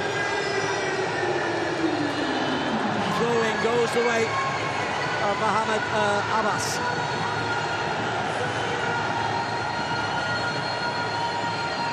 Hernan Crespo saw his team lose 7-0 in the semi-final last season. My word, it's a different emotion now. Eduardo so worried about Laba, the 33-year-old Brazilian. Strides forward, looks for some blue support. Well, this is going to be the interesting aspect now, Des, from this point onwards. We mentioned about the fact that Yokohama sitting back really was unsustainable, but now they've got no choice in the matter. They're going to have to find a way of getting up the pitch and creating something, anything, if they're going to get back into this match. Unless there's a mistake, which there was earlier on from Alain. Instead, it breaks to Rahimi. Can't keep it in. Now he's all sporting. Crespo trying to keep his calm amongst the cauldron.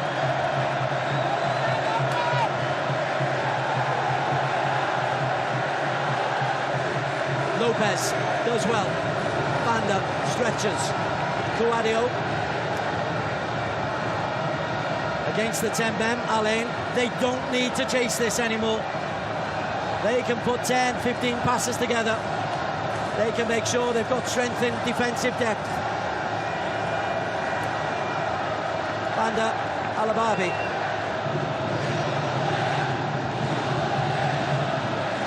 This is the other thing about Yokohama having 10 men. Those 10 men can be made to run and chase around.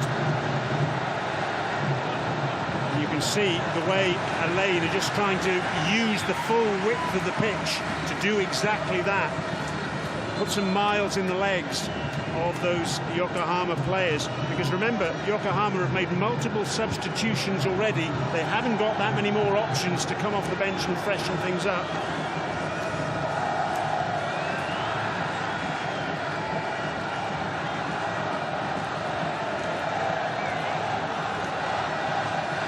4 of the 5 substitutes used by the team who were Japanese champions 2 years ago. They won't be this year. They've got less than 20 minutes to quell the noise, to produce something. And look at the space for Palacios. And look at the space for Banda. Lobo available. Eduardo's header. Only out as far as Palacios. Bada. You mentioned about the space there, Des. That's going to become more and more apparent because of that need for Yokohama to push up the pitch. Those spaces are going to become more and more apparent in that final third of the pitch. And so there are going to be opportunities here for Alain, you would imagine. Shibasaka does well. Lovely touch from Mateus, who's already scored 1 equaliser. And Rahimi.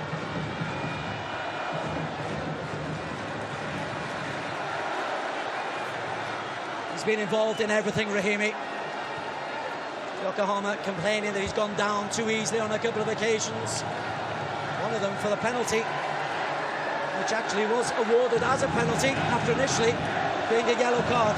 This is sensible from Alain. That's exactly what they need to do, is put those miles in the legs of the Yokohama players, knock the ball around.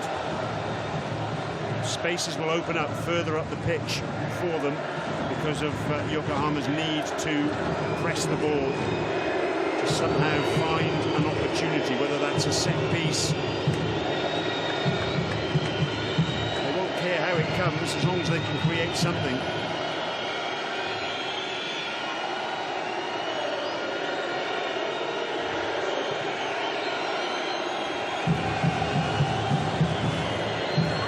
The whole stadium is on its feet.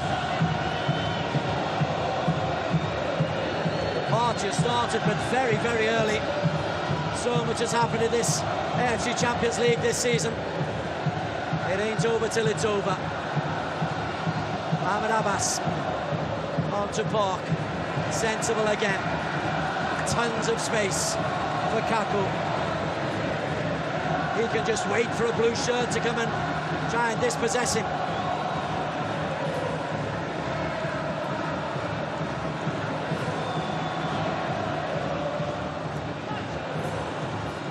Looking for Laba. For the home crowd. The goal for Laba would be the icing on the cake. Al-Hashmi. Alababi gets to the byline for once. Wasteful cross. And again, that right-hand side proving a very useful outlet for Alain. Laba could get the shot. Yokohama were trying to play out too quickly, and there's an automatic press on because they've got the man advantage of Alain. Kaku. Banda again. 2 white shirts in the penalty area. No need to move it. Flag stays up. Oh! Laba! But the flag is up for offside. I think earlier on in the move, not for that delicious finish. Yes, it was Kaku, I think, who'd strayed beyond the last defender. We'll have another look now. The ball's played through. In fact, it's Laba and also Kaku.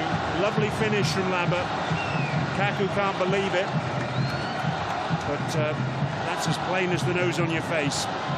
Those supporters were convinced it was goal number 4 on the night for the hosts. They're just going to have to get back in their box for a short while. We're just awaiting confirmation. Checking the disallowed goal. Again, the Thai and Chinese VAR officials.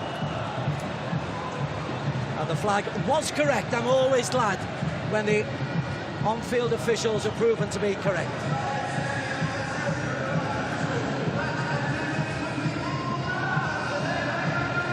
Yes, Andrei Sabenko on this near side, the referee's assistant. And he got that absolutely spot on.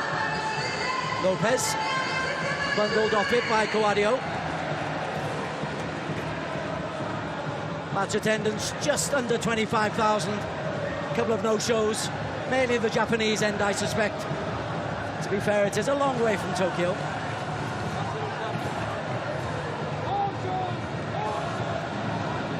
Final change being readied by the visitors as well. And it's going to be Ryo Miyachi who's going to come on. Eduardo slices through Banda Alababi and escapes any punishment other than a free kick. Well, the nice thing there was that Banda didn't make a meal of things. Just nicked the ball away from Eduardo, down he went. He was up again, no fuss from him. I always think slow motion replays like that really do exaggerate the foul. There clearly was a foul. Miyachi is on for the goal scorer, Jan Mateus. It's the last change, unless Yokohama can score a goal and take us to extra time. Score a goal and not concede. But Alain playing possession football. Mohamed Abbas. It's got to be some player, Abbas. Park. Banda, Alababi. Palacios. Fires it in. Sakakibara can't clear. Again, the right-hand side proving the outlet for Alain. It's been countless. Here's the offside. It was perfectly correct, even though Kaku wants to referee the match himself.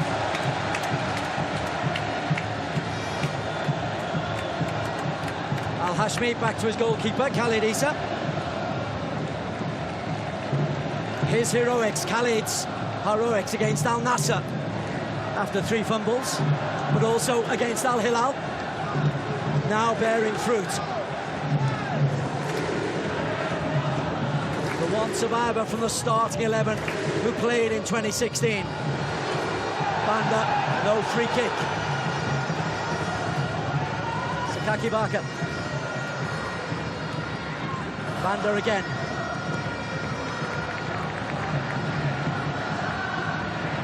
Really got to admire the way that Alain, since the 3rd goal, have played. This is exactly what they've got to do. Just knocking the ball around. You can see Yokohama are just chasing shadows here at the moment. Applause rings round the Hazza bin Zayed. This little oasis in the desert is a cauldron of noise. We're up to 20, 21 passes now. Then it's given away, but one straight back. Guadio. Abbas high. Eduardo claims it. The flag is up for offside. Free kick to Yokohama. Have they got another chance? Can they create something for Lopez or Miyachi? Miyachi chases. Wins the throw-in. Well, Miyachi scored 1 goal this season in the AFC Champions League, and that was in match day 1 against Incheon United. What they'd give for another one now. Mohamed Abbas, meanwhile, he's gone down with cramp after that clearance. And this was something I was conscious of, given the intensity with which Alain have played. Bound to be little examples of this. Their players are bound to be flagging just a little bit. They really have put their heart and soul into the action. And the question now is, what will Hernan Crespo do from the bench? What are his options? Well, the good news from his perspective is that he's got a lot of players who can come on and do a holding role in midfield or defenders. He's got a lot of those options on his bench. Here's the earlier disallowed goal. The early goal from Rahimi. Slight deflection off Eduardo. But that's 3-1. And there's your AFC Champions League top scorer. From Casablanca with love. Yes, it's his 3rd season at Alain. He's been absolutely outstanding in the 2 previous ones, but this one puts a top hat on things very nicely indeed. He arrived in late summer 2021 from Raja Casablanca, twice the best player in the Moroccan league, and this season his form has been such that he's been absolutely peerless in Asian competition. Fans Player of the Year last season.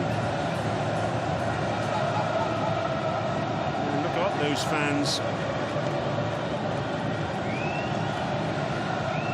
Not pleasant scenes for those back in Japan.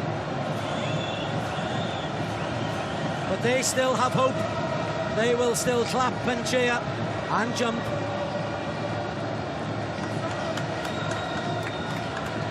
Rahimi on 8 minutes, 1-0.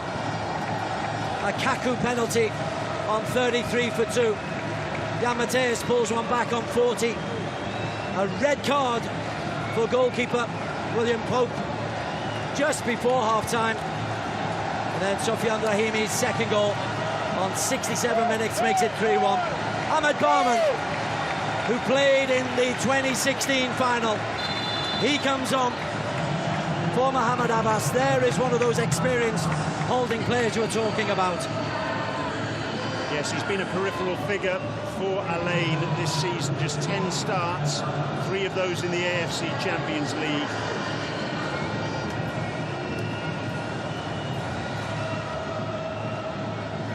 Very much a squad player this term. He's been in the matchday squad 44 times out of 45 in all competitions for the hosts. UAE international as well, vastly experienced, 30 years of age, and just the sort of player you want to have coming on at this point in time. He's slotted in actually in what looks like a back 5 now. And there he is on the left-hand side of defence. Miyachi was challenging. Lopez spins away from his marker, waiting for a cross to come in. Lopez the target. Alidisa is there. Good safe catch. And then we'll buy 5, 6, 7, 8, 9, 10 seconds. Yes, it's interesting that Alain have opted now just to sit that little bit deeper, and that's giving Yokohama the opportunity to get forward and get those sorts of balls into the box. They'll only want one opportunity, and if they get that one opportunity, they still have the potential to take this game to extra time. Palacios drives forward. Laba. Flag stays down for Laba. Sofiane brings it out to Nada. Nada onto his left foot. Sofiane. Rahimi. Just away from Laba. It was hit fiercely from the right-hand side. Too fiercely, in fact. Laba was playing right on the shoulder of the last defender. But the pace of that cross was such that he simply couldn't get any contact on it. Eduardo looks for Miyachi. The party has started. The AFC Champions League, presented by Neon, is coming to potentially a close, but in this season's Champions League, Brian, don't count it yet. Absolutely, and even though there are only 4 minutes of regular time remaining, you can be absolutely sure there's going to be a considerable amount of time added on beyond that.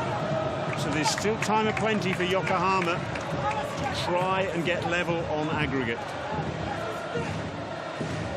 Rahimi makes sure he's on the pitch when he goes down for cramp. Harry Kuehl, for once uninterested in complaining about the cramp situation. He's down, and also Nada is down, and I think we might need a substitution. Indeed, it's going to be. Fallou Walid prepares to come on. Again, he's been a regular part of the squad. There's a yellow card for one of the backroom staff. It's not for Hernan Crespo. I think it's one for one of the backroom staff. He's just having his ID taken.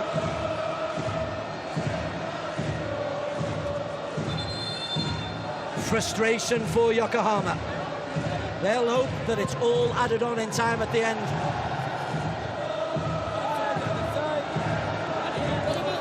Miyachi wins the ball back. Sakakibara, no free kick. Miyachi. There's Barman, nice and composed. You can see in the middle of the pitch there, number 6, Yaya Nada. He's really a passenger at the moment. He's limping around. But he's also heading over to the far side of the pitch, so that when he's substituted, he'll have as far as possible to come. Kaku, Rahimi, looks for Lava. The chance for the hat-trick was on. That was unselfish. Some might say he could have been a little bit more greedy there. There's the change confirmed with Yaya Nada coming off. The referee urging him to get off as quickly as he possibly can. And he'll take his own sweet time and he'll take the applause of this huge crowd at the Hazard bin Zayed Stadium. Follow our lead.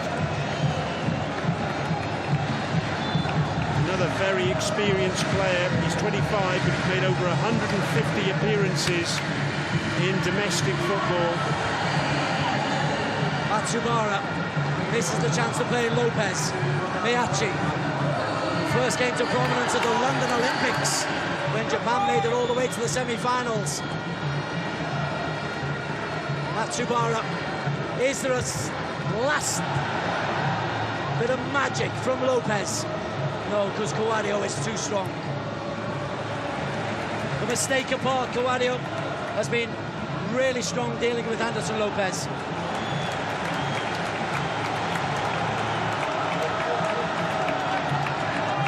Final minute until we have, what's your prediction, 5-6 minutes?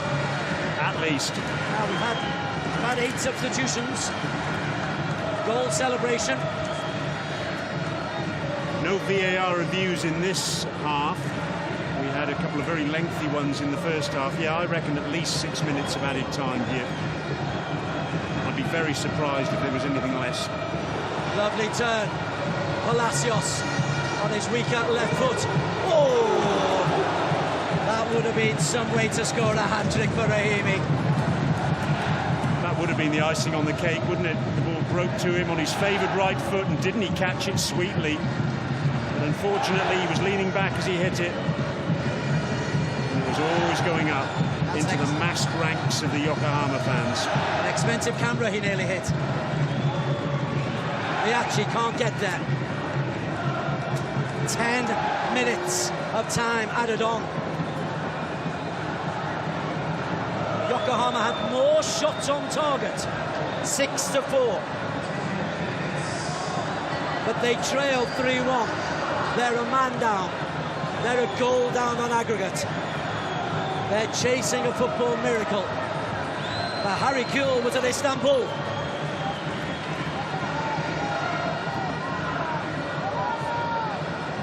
In 2005, he was witness to a miracle. Lava! Oh, Lava has a give!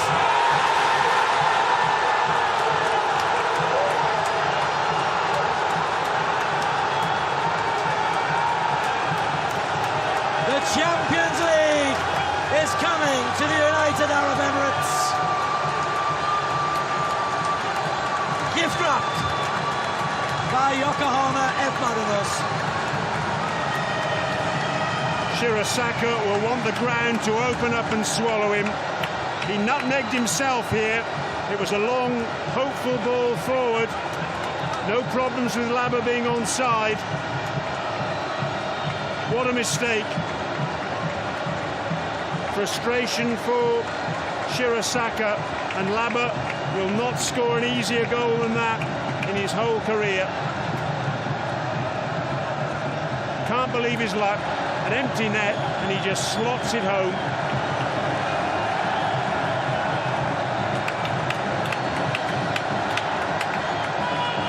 A 7th AFC Champions League goal for the Togo international striker, Crespo. Oh, he already looks shell-shocked. He already looks emotional. For Shirasaka, sympathy. Rahimi, the emotion getting to him. He wants treatment Crespo is saying, don't do this, let's just win the game. The cup is ours.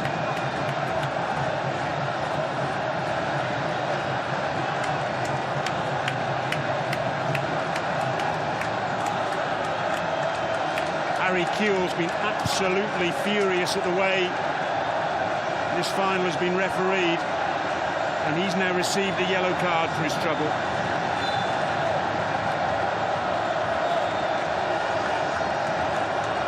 They say a picture paints 1,000 words. The look on Harry Kewell's face there did exactly that. Frustration writ large. The Japanese player disappears over the advertising hoardings. Matsubara, right to the very end, they're giving their all.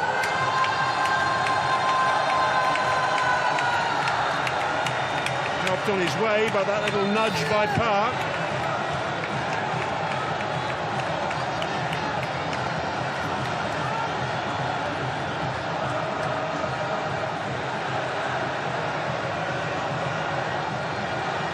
It's bedlam in the stadium. The Japanese fans away to our right. They're still singing. But the noise, oh, it is assaulting the ears.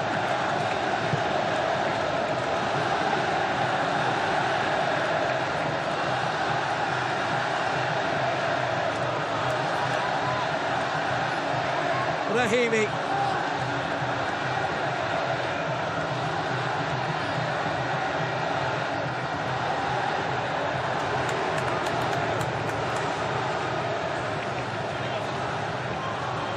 The party is going to go on long into the night here.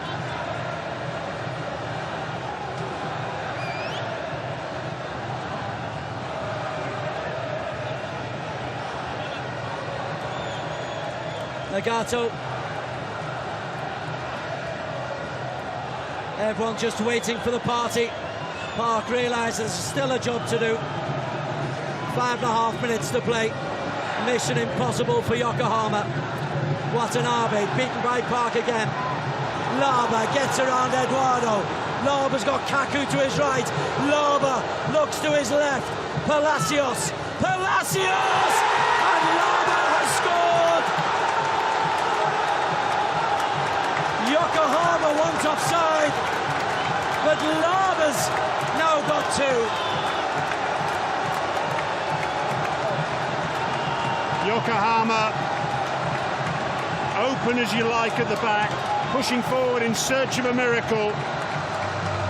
Laba broke clear and unselfishly squared the ball to Palacios, who returned the favour, and now all we need to do is to check whether Laba remained onside.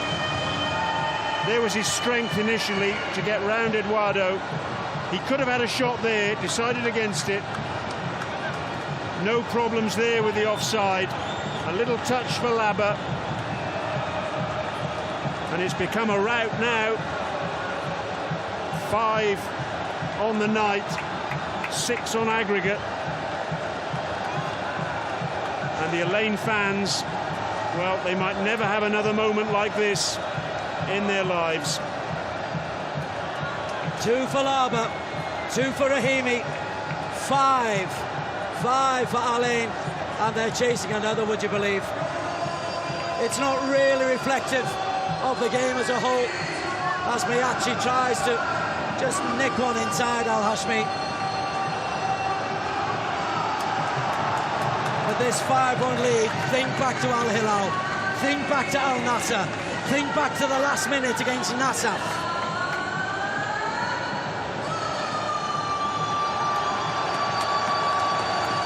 A place in the Club World Cup. Champions of Asia for the second time. Top goal scorer. So many plaudits coming the way of Alain.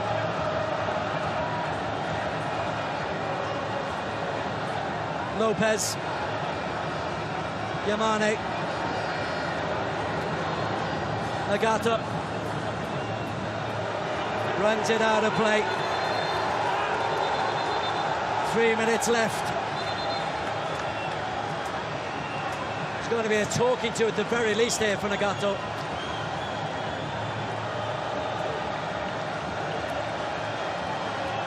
Indeed, it's the Alain bench who are just being told to settle down. But that's difficult in this atmosphere with this noise. Just saw Crespo at the bottom of your screen there, looking up to the heavens, offering a little prayer of thanks. What an achievement by him and his team. Lopez! Claudio off the line. Halidisa with the save. Ahmed Barman in the end, in fact, got round behind the goalkeeper. It looked as though Lopez was going to get some consolation. Great initial stop, and then Barman was there to hook it away.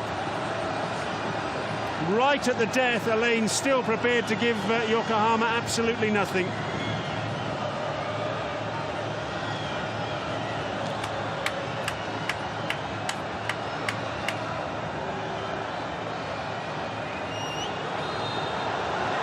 Free kick. This place is just waiting for the final whistle. They've still got 90 seconds or so to wait. Well, one thing's for sure, Des, at the end of this game, there's not going to be many supporters who are going to leave. They're going to be waiting for that trophy raise.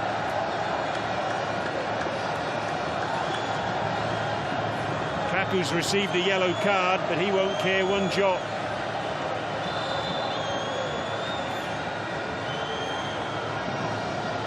Good defending from Al-Hashmi. Watanabe, who scored late in the first leg. It doesn't count now, and look at this. Alain were chasing another one. Yamane, Rahimi. A rare mistake for Rahimi, who's hobbling. He's cramped up, Rahimi. He's on a hat-trick, but it's going to take a mighty effort for him to get up the other end of the pitch. Barman helps out. Claudio. Park. Clever. Kaku. Hoisted clear. There couldn't be another, could there? This could be so cruel. Lava was hauled away from the ball by Nagato. Referee having sympathy on Yokohama, who give the ball away again. Kaku, Rahimi, dispossessed, hits the floor. The 10 minutes are up. We have had all the time added on.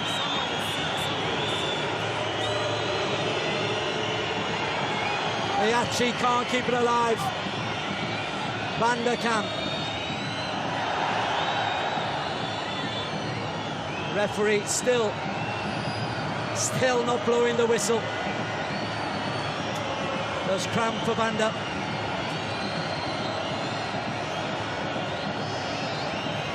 That's a naughty foul, in all honesty.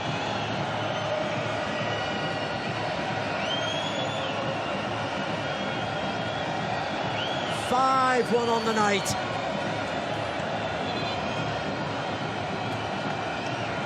Now the hugs can start.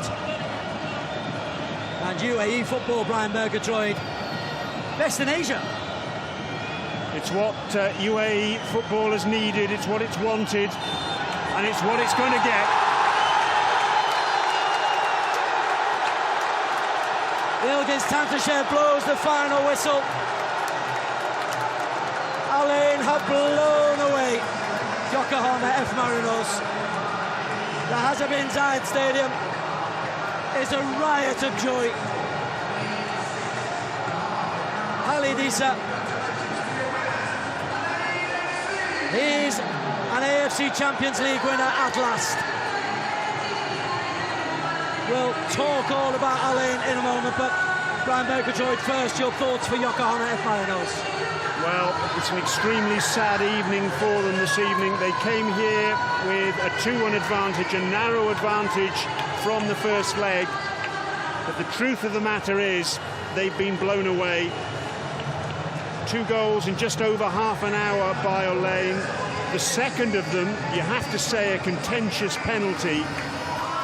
Then Yokohama came back into matters with a wonderful goal from Jan Mateus, who took advantage of a mistake by Kwame Kwadio. But then the real dagger into the heart of Yokohama was that sending off of William Pop just before half-time. The goalkeeper getting his marching orders. That really affected the balance of the match to a huge degree, and you can see the tears are flowing from the Yokohama fans. They've made the long journey here to the Garden City, and it's been a fruitless one. In all fairness, though, over the course of the two legs, you have to say Alain worthy winners. They've won this evening 5-1 on the night and 6-3 on aggregate.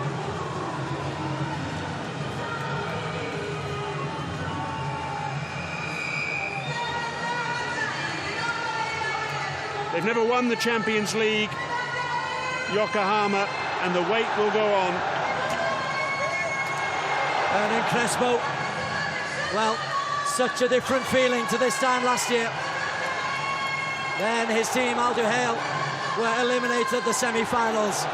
This time, he's forcing people to cry.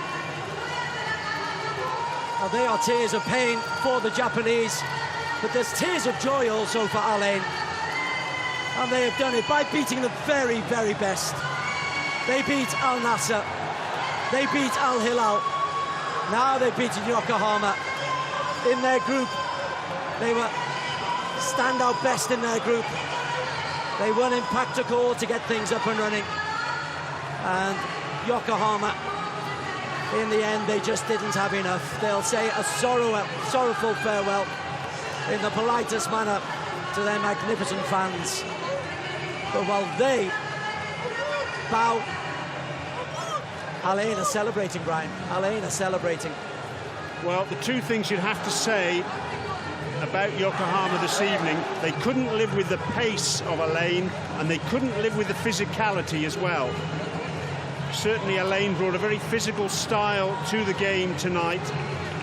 That was a style that Harry Kewell in particular took exception to. In the end, he got a yellow card for his trouble. But that physicality was just too much for the Japanese team. And what a moment for Alain. They were the nearly men of UAE football last season. They were runners-up in the domestic Super Cup, runners-up in the League Cup, runners-up in the President's Cup, which is the major knockout competition in this country. They were runners-up in the league as well. They could have won everything. They won nothing. This year, they lost in the final of the League Cup as well.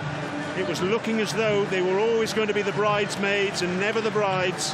And then tonight, they've won the biggest prize in Asia. And they put smiles on the faces of so many people in this sedate, quiet city in the middle of the desert. They've quenched the thirst of these fans. They've waited 21 long seasons to be champions of Europe. Since that time, when they won the inaugural AFC Champions League, they've been runners-up twice, in 2005 and 2016. Shabab Al Ali, another UAE side, when they were Al Ali, before they merged with Al Shabab here in Dubai. They were runners-up as well in 2015. So it's been a long time waiting for a UAE team to once again lift the top prize. And isn't that a great shot? Rahimi, the king of goals, but also Palacios, who's been reinvigorated here in Alain by Hernan Crespo. He was out of the picture at the start of the season. Crespo brought him back when he came in as coach in November, and it's been, well, a reintegration that's been a dream. And Crespo, as you mentioned, Des, heartbreak for him in the previous edition when he was in charge of Al Duhail. But, well, how the wheel has turned now, 180 degrees. And there's Rahimi. He's got his Morocco flag. He's back in the Morocco mix. at international level, and with the form that he's shown this season in the AFC Champions League, can it be any surprise? 13 goals on the AFC Champions League stage. There's the scenes, as you say, not many people going home. There's a trophy presentation that they are desperate to see. Khalid Issa, he gets a big hug from Hernan Crespo. Ahmed Barman, alongside Khalid Issa, survivors from that 2016 defeat, the one that hurt so much against Jeonbuk Hyundai Motors. Absolutely, and Khalid Issa, my mind goes back to the quarter-final first leg here against Al Nassr. There was a point-blank effort from Cristiano Ronaldo, which somehow he managed to save, and in the end, that proved absolutely crucial in the final analysis to getting the team through to the semi-final and then this final. Said Juma, big question mark over him this evening. He lasted for an hour, but he did his job at full-back tonight. This was a road that started in Tashkent in Uzbekistan. A 3-0 win, a victory over Ahal, 4-2. Back-to-back wins over Saudi Arabia's Al Fayed, 4-1 and 3-2. A loss here to Paktakor, but by then qualification was assured. And then Ahal beaten 3-1 here. Then Nasaf gave them a mighty scare. 0-0 away and leading deep into the second half until 2 late goals, including one in the last minute, saw them through to a match against Al Nassr of Saudi Arabia. Surely the road would end. A 1-0 home victory, a 3-4 scintillating, incredible game. Went on penalties against Al Nassr. Farewell Cristiano Ronaldo. Then Al Hilal, unbeaten in 34 straight wins. But Al Hilal came here and were beaten 4-2. And somehow Al Ain held on in Riyadh. And now here they reverse a 2-1 away defeat to win emphatically by 5-1 and become, for the second time, champions of Asia. Presentation stage being set up, and every single Al Ain fan has remained in his or her seat. Let's now go down pitch side and hear from some of the protagonists. 残念ながら準優勝という結果に終わりましたが、クラブ初の ACL ということで、選手たちどう戦ってくれましたか。あと日本から来たサポーターに向けてのメッセージをお願いします。Give a comment now on the board. Look, the fans are unbelievable. My players, I can't commit. I mean, my players are fantastic. It's just a shame that we got robbed tonight by a bad referee. I thought the refereeing decisions were shocking. They were terrible. They were playing the game. He fell for it. Hey, but congratulations. まずはね、アルアイに優勝おめでとうと言いたいです。それよりも本当に選手たちが90分通して本当によく戦ってくれました。ただレフェリーによってかなり崩されたのは事実です。改めてサポーターに向けて一言。And to the supporters, please. The supporters have been excellent. They're fantastic. I mean, the travel, the way that we do it, we're just ashamed that it wasn't a fair enough game to be able to put on a good show.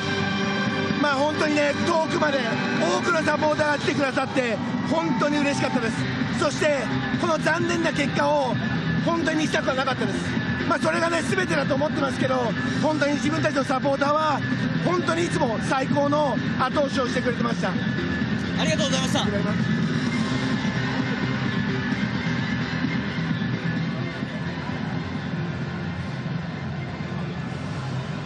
Well, Harry Kewell not pulling his punches there.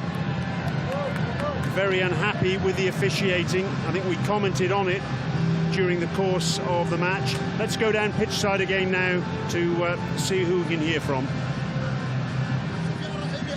ألف مليون مبروك، إنجاز تاريخي، أرقام تاريخية، أنت الهداف، ولازم أقول لك إياها، أنت لك ملاحم، التاريخ بيذكر شو سويت مباراة النصر، شو سويت مباراة الهرم، شو سويت المباراة النهائية، ظروف صعبة، التاريخ سوف يذكر هذه البطولة ويذكر هالمباراة. والله أول شيء ما أقدر أوصف لك شعوري، الحمد لله تحملت كثير من الضغوطات تعرف كنت صرحت قلت هالمباريات كبيرة تصنع رجال صراحة والله عندي رجال في الغرفة رجال ويستاهلون الفرحة وبشكر سمو الشيخ محمد والشيخ هزاع على الدعم اللي يسووه حقنا والشيخ سلطان على المؤازرة والحضور تاعو نبغى نهديه للشعب الإمارات والأمة العيناوية الشعب المغربي اللي ساعد سفيان وشكرا. سفيان انا ما بقول الكلام الا وانا مقتنع اذا ما اعطوك احسن لاعب انت افضل لاعب في البطوله لنا. لا شوف والله قلتها قبل اذا ما اخذت البطوله والله ما اشوف لقب هداف ولا لقب افضل لاعب وانا ابى البطوله من الاخير. الف مبروك. انجازات فرديه مع الوقت فتح الصلاه بس الحمد لله مبروك أمة العيناويه ديما مغرب. الف مبروك سفيان. Soufiane Rahimi, 13 goals in the AFC Champions League this season. One of the most valuable players in Asia now, you would say. And there are the statistics. And those statistics just a little bit misleading, Des, because, of course, more than half the match was played with Yokohama having a man down. Yeah, they were much more even at half-time. William Pope sent off just before half-time, the goalkeeper correctly stopping a clear goal-scoring opportunity for who else? Soufiane Rahimi. And I think that's Rahimi's daughter there.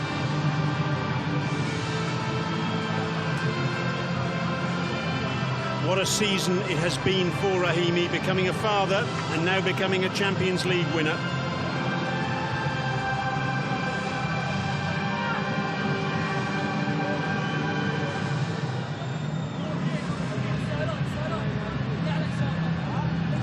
Incredible comments, though, Des, from Harry Kewell. Very strong indeed. But as you were saying in commentary, he's right in front of us, and you could see him literally going puce on occasions, especially in the first half, when he thought a lot of decisions went against this team. But they are very, very strong comments. Yes, there was no question that there was a high degree of physicality that was employed by Alain, particularly in the first 20 minutes, the first half an hour. They set their stall out to almost intimidate Yokohama, if you like. And in Kewell's opinion, some of the challenges perhaps could have been policed a little bit more by the match officials. But it's not an easy decision, that's for sure.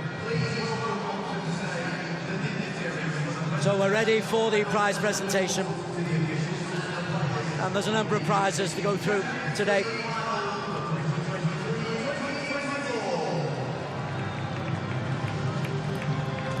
Firstly, the biggest prize of all. Or maybe not, there's the little matter of 50 million for the FIFA Club World Cup. Yes, of course, there's 4 million as well for winning this tournament too. So it's been, well, a very profitable night for Alain.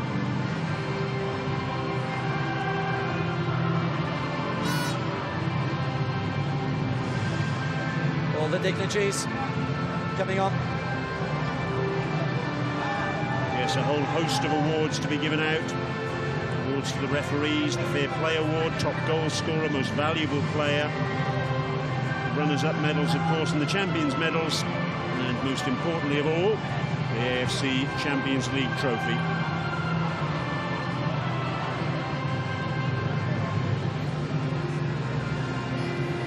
There's a guard of honour from Alain for the efforts of Yokohama.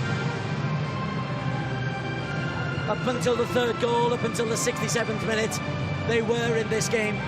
But thereafter, that goal from Rahimi, his second, that virtually was the end of the game. Alain were terrific after that.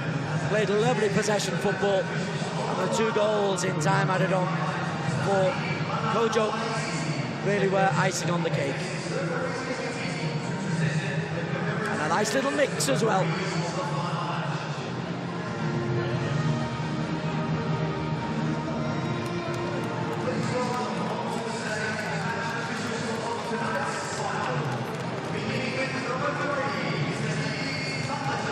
Well, the one thing that we can be sure of here Des, with the match officials coming onto the pitch and onto the podium to receive their awards, is that Harry Kewell won't be one of the people who's applauding them as they take their medals. Very unhappy with the standard of officiating this evening, but well, the game was played at 1,000,000 miles an hour. It really was a high-octane, high-intensity encounter. To be fair to the referee Ilgiz Tavtashev, his decision for the penalty, which is the most contentious, was not to give a penalty. It was VAR that said he should go and have a look at the screen, and if there is a touch, technically it's a penalty. Assistants, all from Uzbekistan. Andrei Tsapenko, just on the right of that shot. Rustam Lutfulim, the fourth official. Sanjar Shai Usupov, and also Timur Gainulin. The VAR officials, Fumin from China, and also the very first ever Thai official involved in any AFC Champions League final. A little bit of reflected glory for Southeast Asia.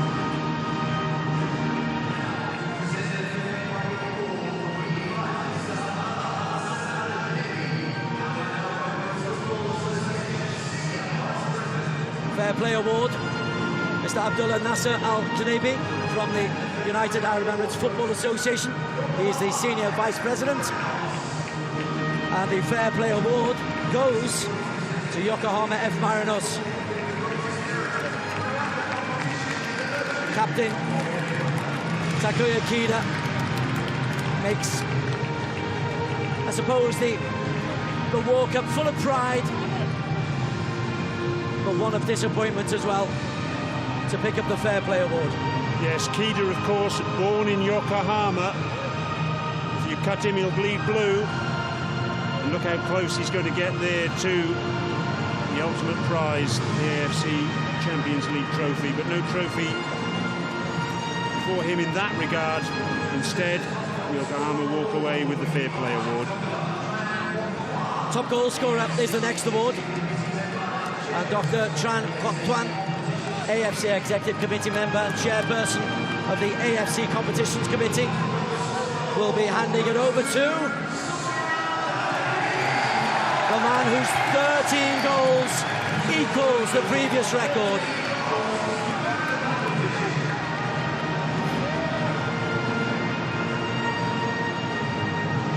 What a season he has had, Rahimi. Truly outstanding. And he's fully deserving of that accolade. Adriano, 13. Marucci, 13. Baghdad Buneja, 13. Sofyan Rahimi, unlucky, 13. What an influence he's been this evening on this match, and indeed on this season for Al Ain.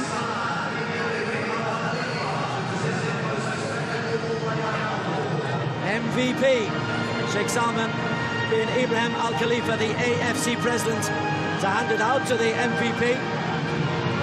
Well, if Sufyan Rahimi had cramp during the match, he's going to get cramp after the match as well, because he's going to be up and down to that stage.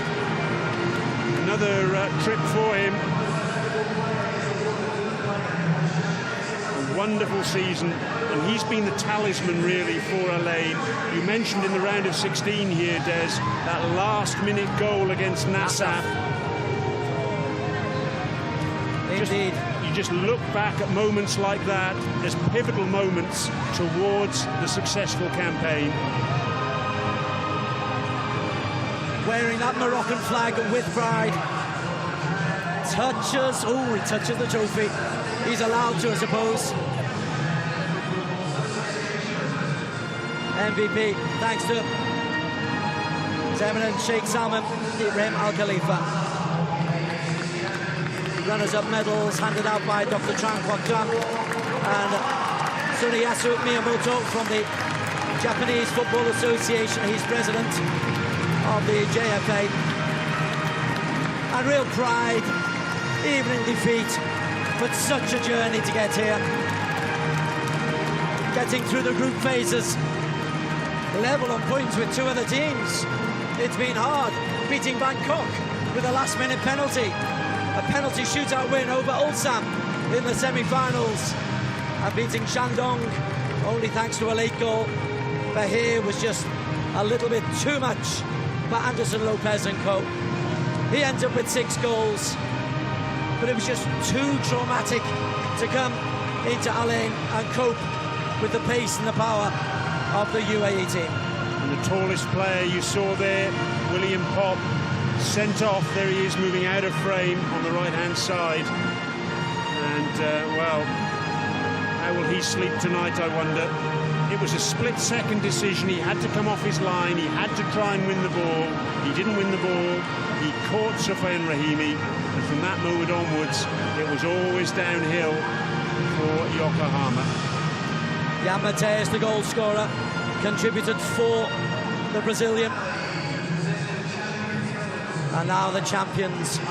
We've got Sheikh Salman Al Khalifa, the AFC president, Abdullah Nasser Al Janaibi, the UAE Football Association SVP, and His Royal Highness Sheikh Sultan bin Hamdan bin Zayed, the chairman of Al Ain.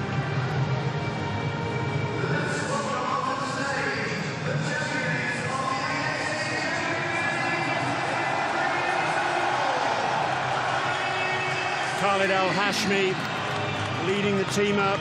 What a signing he's been. His first season from Bani Yas, and he'll get a winner's medal. Shakes his head, almost can't believe it. Falo Walid, who came on as a substitute. So did Kojo Laba, who's been a peripheral figure in the second half of the season, but 2 goals for him. Yahya Nada, such an influence this evening in midfield. Ahmed Bahman, survivor from 2016. Rahimi, another medal. Sultan Al-Shamsi, a scorer in the quarter-final of a really important goal. And all the players, that's what it's all about. Usanda, and also, just saw there, Sultan Al-Manteri, the only player in this squad of 28 used by Al Ain not to get on the pitch in any match this season, the 3rd goalkeeper. Selfies all round. Kaku, cool as you like for that penalty for the 2nd goal. Palacios, a player reborn after the arrival of Hernan Crespo. Khalid Issa, mercurial in goal. And then the management team, Hernan Crespo, his assistants, Juan Branda, Nicolas Dominguez, Ahmed Abdullah, goalkeeping coach Gustavo Napote, fitness coach Federico Martinetti, the physio team, the doctors, the nutritionists, the scouts, the team managers, Ahmed Al-Shamsi. And there's Eric Jorgens, he's getting his medal, not playing tonight, didn't play in the first leg either, but again, a really crucial role in getting the side to this stage, scored in the 2nd leg of the semi-final, and that ultimately proved the difference between Al Ain being here and not. Brazilian flags, Argentine flags, Moroccan flags, but it's the UAE flag that will fly highest.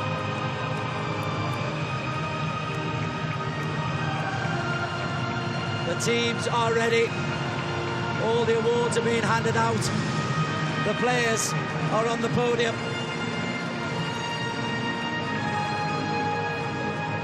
Only the captain awaits.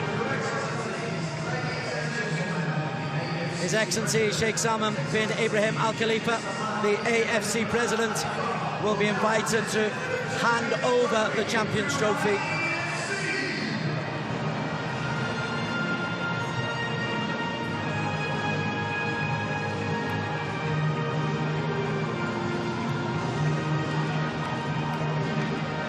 And His Excellency takes the heavy trophy over to Al Ain, and your Asian champions 2024 are Al Ain from United Arab Emirates.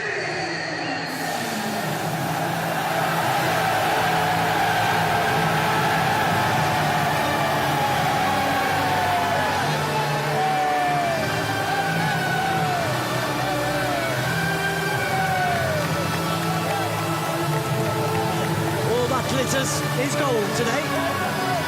What a moment for Alain, what a moment for their supporters, what a moment for the players, what a moment for Hernan Crespo and his staff.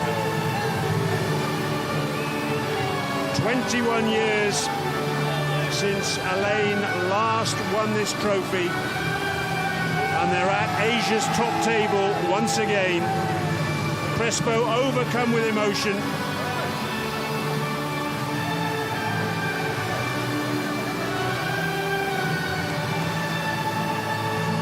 Tears from a man who's been on some of the biggest stages in world football. That's what being a coach does to you. As a player, you're just one part. As a coach, you're responsible.